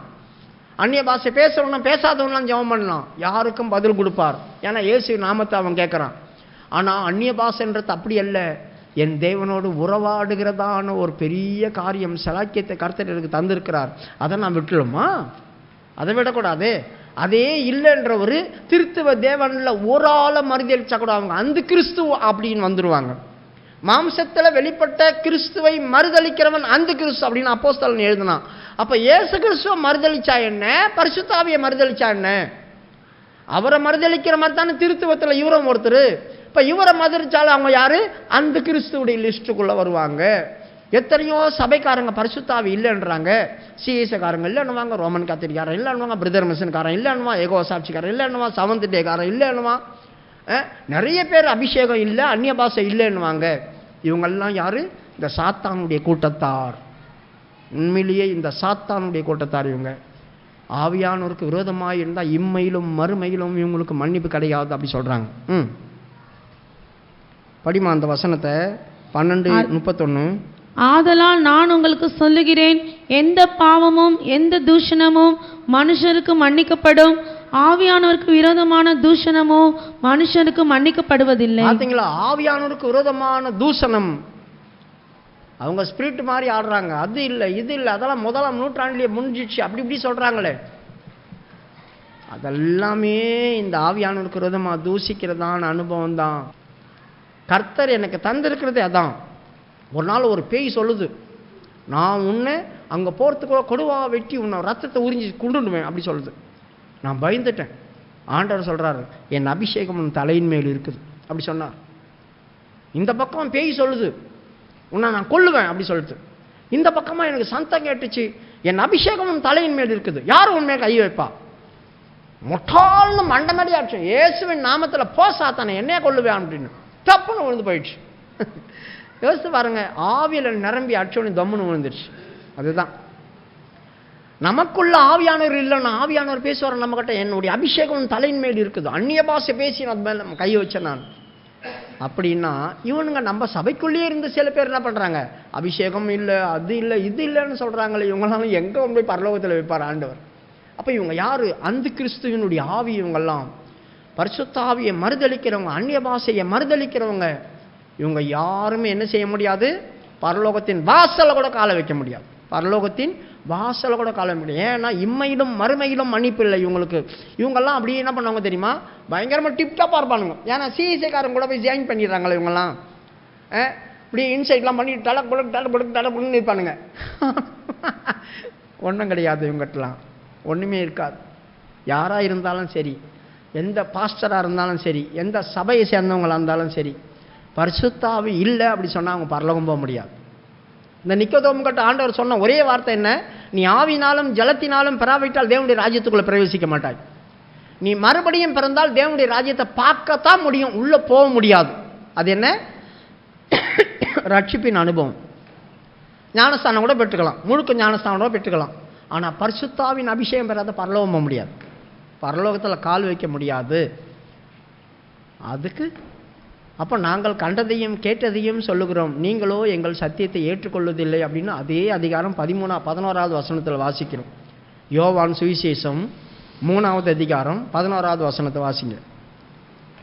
மெய்யாகவே மெய்யாகவே நான் உனக்கு சொல்லுகிறேன், நாங்கள் அறிந்திருக்கிறதை சொல்லி நாங்கள் கண்டதை குறித்து சாட்சி கொடுக்கிறோம், நீங்களோ எங்கள் சாட்சியை ஏற்றுக்கொள்ளுகிறதில்லை. கண்டதையும் கேட்டதையும் அப்படி சொன்னா என்னங்க அர்த்தம்? கண்டது ஆவியில் நரம்புறுத்து, கேட்டது அந்த சத்தம் அந்நிய பாஷை. அப்போ ஆண்டவர் அவங்ககிட்ட சொல்றாரு, காற்றானது இந்த பக்கமா வீசுது அந்த பக்கமா வீசுன்னு சத்தம் கேட்குறியே, அது எங்க இருந்து வருது எங்க போகுதுன்னு தெரியுமா உனக்கு? ஒரு ஆவியில பிறந்தவன் அப்படித்தான். காற்று வீசுது, அது சத்தத்தை மட்டும்தான் கேட்குற, அது உருவத்தை நீ பார்க்க முடியுமா? பார்க்க முடியாதே. அப்படி போல தாண்டா பரிசுத்த ஆவியில பிறந்தவங்க, அவங்கள நீ புரிஞ்சிக்கவே முடியாது. அவங்க சத்தத்தை நீ கேட்கலாம், அவங்க எதில் நிரம்புறாங்கன்னு உனக்கு தெரியாது. நீ ஒருவேளை பிசாசுன்னு சொல்லலாம், பேயின்னு சொல்லலாம், ஈவில் ஸ்பிரிட்னு சொல்லலாம். ஆனால் கர்த்தருக்கு விரோதமாக எழும்பினதான ஒருத்தரையும் கர்த்தர் மன்னிக்க மாட்டார். இம்மையிலும் மறுமையிலும் அவங்களுக்கு மன்னிப்பு கிடைக்காது. அதனால் பரிசுத்த ஆவிக்கு விரோதமாக யாராவது அந்நிய பாஷை பேசி தட்டா புட்டான்னு எகிரி குதிச்சா கூட அவங்கள நம்ம ஒரு மாதிரி கேவலமாக கூட பார்க்கக்கூடாது. அவங்க நம்ம மனசில் கூட அவங்கள நீந்திச்சிடக்கூடாது. நல்லா புரிஞ்சுக்கொள்ளுங்க. மீகால் மனதில் தான் நீந்திச்சா. மனசில் கூட இன்னும் இப்படி ஆவியில் நிரம்புறாங்க, கர்மம் முற்றிவங்க, கொஞ்சமாவது அடங்கி உட்கார வேண்டியதான் அப்படிங்கிற சொல்லக்கூடாது. மீகாலாம் மாறிட்டோம் நம்ம. அந்த மாதிரி கூட வரக்கூடாது. ஐயோ ஆண்டவரே, அந்த மாதிரி ஒரு அபிஷேகம் எனக்கு இல்லையே தான் நீ அங்கலாய்க்கணும். அந்த மாதிரி ஒரு அபிஷேகம் எனக்கு இல்லையே நீ அங்கலாய்க்கணுமே தவிர அவங்கள ஈனமாக நீ பார்க்கக்கூடாது, வேறு மாதிரி யோசிக்கக்கூடாது, வேறு மாதிரி சபையில் உட்காந்து சிந்திக்கக்கூடாது. அந்நிய பாஷை சத்தமாக பேசி தான் ஆகணும், நல்ல ஆவியில் நிரம்பி தான் ஆகணும். அது குறைஞ்சா தான் திட்டணும். ஏன் குறைச்ச நீ, எதுக்கு நீ குறைச்ச, ஏன் இப்போ ஆவியில் நிரமாட்ட, அதுக்கு திட்டுங்க, எவ்வளோ வேணால் திட்டுங்க, சந்தோஷப்பட ஒரு ஆண்டவர். ஏன் நீ இப்படி குதிச்சு ஆவியில் நிரம்புற, எதுக்கு இப்படி சத்தம் போடுற அப்படின்னு யாரையும் சொல்லிடாதீங்க. ஆவிக்கு விரோதமாக பேசுகிறீங்க, மாட்டிப்பீங்க. சரி, இவ்வளோ முடிஞ்சு உலகத்தான் ஒருத்தன் அவன் சொல்கிறான், கர்த்தருக்கு விரோதமாக அவனை தூஸ்தினா உங்கள் வீடெல்லாம் உடச்சி போட்டு எரிகாலமாக ஆக்கி விட்டுறான் அப்படின்றான். தானியேலுடைய புஸ்தகம் 3வது அதிகாரம் 29வது வசனம். தானியேல். ஆதலால் சாத்ராக், மேஷாக், ஆபேத்நேகோ என்பவர்களுடைய தேவனுக்கு விரோதமாக தூஷண வார்த்தையை சொல்லுகிற எந்த ஜனத்தானும் எந்த ஜாதியானும் எந்த பாஷைக்காரனும் துண்டித்து போடப்படுவான், அவன் வீடு எருக்களமாக்கப்படும் என்று என்னாலே தீர்மானிக்கப்படுகிறது. இவ்விதமாய் ரட்சிக்கத்தக்க தேவன் வேறொருவரும் இல்லை என்றான். எப்படி ஒரு வார்த்தை அவன் சொல்றான் பாருங்க. இவ்விதமாய் ரட்சிக்கிற கடவுள் உலகத்துல எங்கேயும் கிடையாதுடா. அவன் கடவுள் கிடையாது, நேபுகாத்நேச்சாருடைய கடவுள் கிடையாது. ஆனா சாத்ராக், மேஷாக், ஆபேத்நேகோவுடைய கடவுளை பார்த்து சொல்றான், இப்படிப்பட்ட ஒரு கடவுளை அந்த உலகத்தில் நீ எங்கேயும் பார்க்க முடியாது. அப்படிப்பட்ட கடவுளுக்கு விரோதமாக யாராவது பேசினா அவங்க துண்டிக்கப்படுவீங்க, செத்துருவீங்க, உங்க வீடெல்லாம் எரிகாலமாக்கப்படும் தீர்மானம், சட்டம் எழுதுறான். யோசித்து பாருங்க, எப்படிப்பட்ட காட்சி அவன் பார்த்துருப்பான். தெய்வத்தை தூஷிக்க கூடாது. முதல் தூஷித்தவன் யாரு? எகிப்தியன். ரெண்டாவது எங்கே வந்து முடியுது? பாபிலோனில் வந்து முடியுது. தெய்வத்தை தூஷிக்க கூடாது அப்படின்னு பாபிலோன் ராஜா எழுதுகிறான். எந்த காரணத்தை கொண்டும் என் நாமத்தை தூஷிக்கிறவங்க நிச்சயமாக கூடாது. எகிப்தின் பாவம். ஆண்டவரே, தெரியாமல் கூட ஏன் எனக்கு இப்படி பண்ணுறீங்கன்னு கூட நான் இனிமேல் கேட்க மாட்டேன். ஆண்டவரே, என்னை காப்பாற்றுங்க, என்னை மன்னிச்சிருங்க. நான் ஏதாவது பேசியிருந்தா, ஏதாவது என்னை மனசில் நினச்சிருந்தா, தூசி இருந்தால் தயவு செய்து எனக்கு இறங்குங்க. இது வரைக்கும் நான் சில நேரங்களில் கேட்கல, சில நேரத்தில் பதறி இருப்பேன், பண்ணியிருப்பேன், பல காரியங்கள் நடந்திருக்கும், இல்லாமல் இருக்காது. என்னை மன்னிச்சிருங்க. ஒரு 5 நிமிஷம் உங்களை தாழ்த்தி உங்களை ஒப்பு கொடுத்துருங்க. ஆண்டவரே, எதுவாக இருக்கட்டும், என்ன காரியமாக இருக்கட்டும், நீர் தயவுள்ள தேவன் தானே, மன்னிங்க. நீ இரக்கமுள்ள தேவன் தானே, என்னை மன்னிங்க. கிருபையுள்ள தேவன் தானே, மன்னிங்க. நீர் ஐஸ்வர்யத்தின் கிருபையில் ஐஸ்வர்யம் உள்ளவர். அந்த கிருபை என்னை தந்து காப்பாற்ற ஆண்டவர், என்னை தூக்கி எடு. உம்மை விட்டு நான் எங்கே போவேன் சுவாமி? யாரிடத்தில் போவேன்? இந்த உலகத்தில் யாருக்கிட்ட நான் போக முடியும்? யார் என்னை காப்பாற்றுவா? யார் என்னை தப்பு வைக்க முடியும்? யார் எனக்கு இந்த காலத்தில் உதவி செய்ய முடியும்? ஆண்டவரே, பரலோகத்தில் உம்மை இல்லாமல் எனக்கு யாரும் இல்லை. பூலோகத்தில் உம்மை தவிர மேலே எனக்கு கதியே கிடையாது. ஆண்டவரே, என் குறைவுகள், குற்றங்கள் சகலத்தையும் மன்னியும், சகலத்தையும் மன்னியும், சகலத்தையும் மன்னியும். நான் உமக்கு விரோதமாய் ஏதாகிலும் பேசியிருந்தால் தயவாய் மன்னியும். இந்த அறியாமலோ நான் பேசின சவறுகளை கர்த்தர் மன்னியும், மன்னியும், மன்னியும், மன்னியும், மன்னியும். ஆண்டவரே, உம்மை துக்கப்படுத்தியிருந்தால் மன்னியும், உம்மை தூரப்படுத்தியிருந்தால் மன்னியும், உம்மை கேவலப்படுத்தியிருந்தால் மன்னியும், உம்மை தூசித்திருந்தால் மன்னியும். பிரியமானவர்களே, இந்த மாம்சத்தில் இருந்து நீங்கள் எந்த காரியத்தை கர்த்தர் கையில் ஒப்பு கொடுத்து மனப்பூர்வமாக மன்னிப்பு கேட்கிறீர்களோ கண்டிப்பாக அதுக்கு மன்னிப்பு உண்டு. நாம் செத்து போயிட்டாதான் மன்னிப்பு கிடைக்காது. நீ மனசாட்சி தைரியத்தோட, சுத்த மனசாட்சியோட இங்கிருந்து எழுப்பி போகலாம். அப்பா, நான் இந்த காரியமெல்லாம் தெரியாமல் இருந்துச்சு, நான் தெரிஞ்சிச்சு, மன்னிப்பு கேட்டுட்டேன், நான் மன்னிப்பு கேட்டேன். இதுவரைக்கும் செய்த காரியத்தை கர்த்தர் எனக்கு மன்னிச்சார், எனக்கு நம்பிக்கை இருக்கு. இனி அப்படிப்பட்டதான காரியம் என் ஜீவியத்தில் வராதபடி கர்த்தர் கிருபை தந்து என்னை பாதுகாக்கணும். உன்னை நீ காப்பாற்றிக்கொள், வேற ஒன்றும் இல்லை. இப்பொழுது நீ ஆண்டவர் சையில ஒப்பு கொடுத்ததற்காக உன்னை மன்னிப்பார், உனக்கு இரக்கம் கிடைக்கும். கர்த்தர் உன்னை தூக்கி எடுப்பார், அவர் கிருபை உனக்கு கிடைக்கும். கர்த்தர் நமக்கு இறங்கினபடினால ஸ்தோத்திரம் பண்ணுவோம்.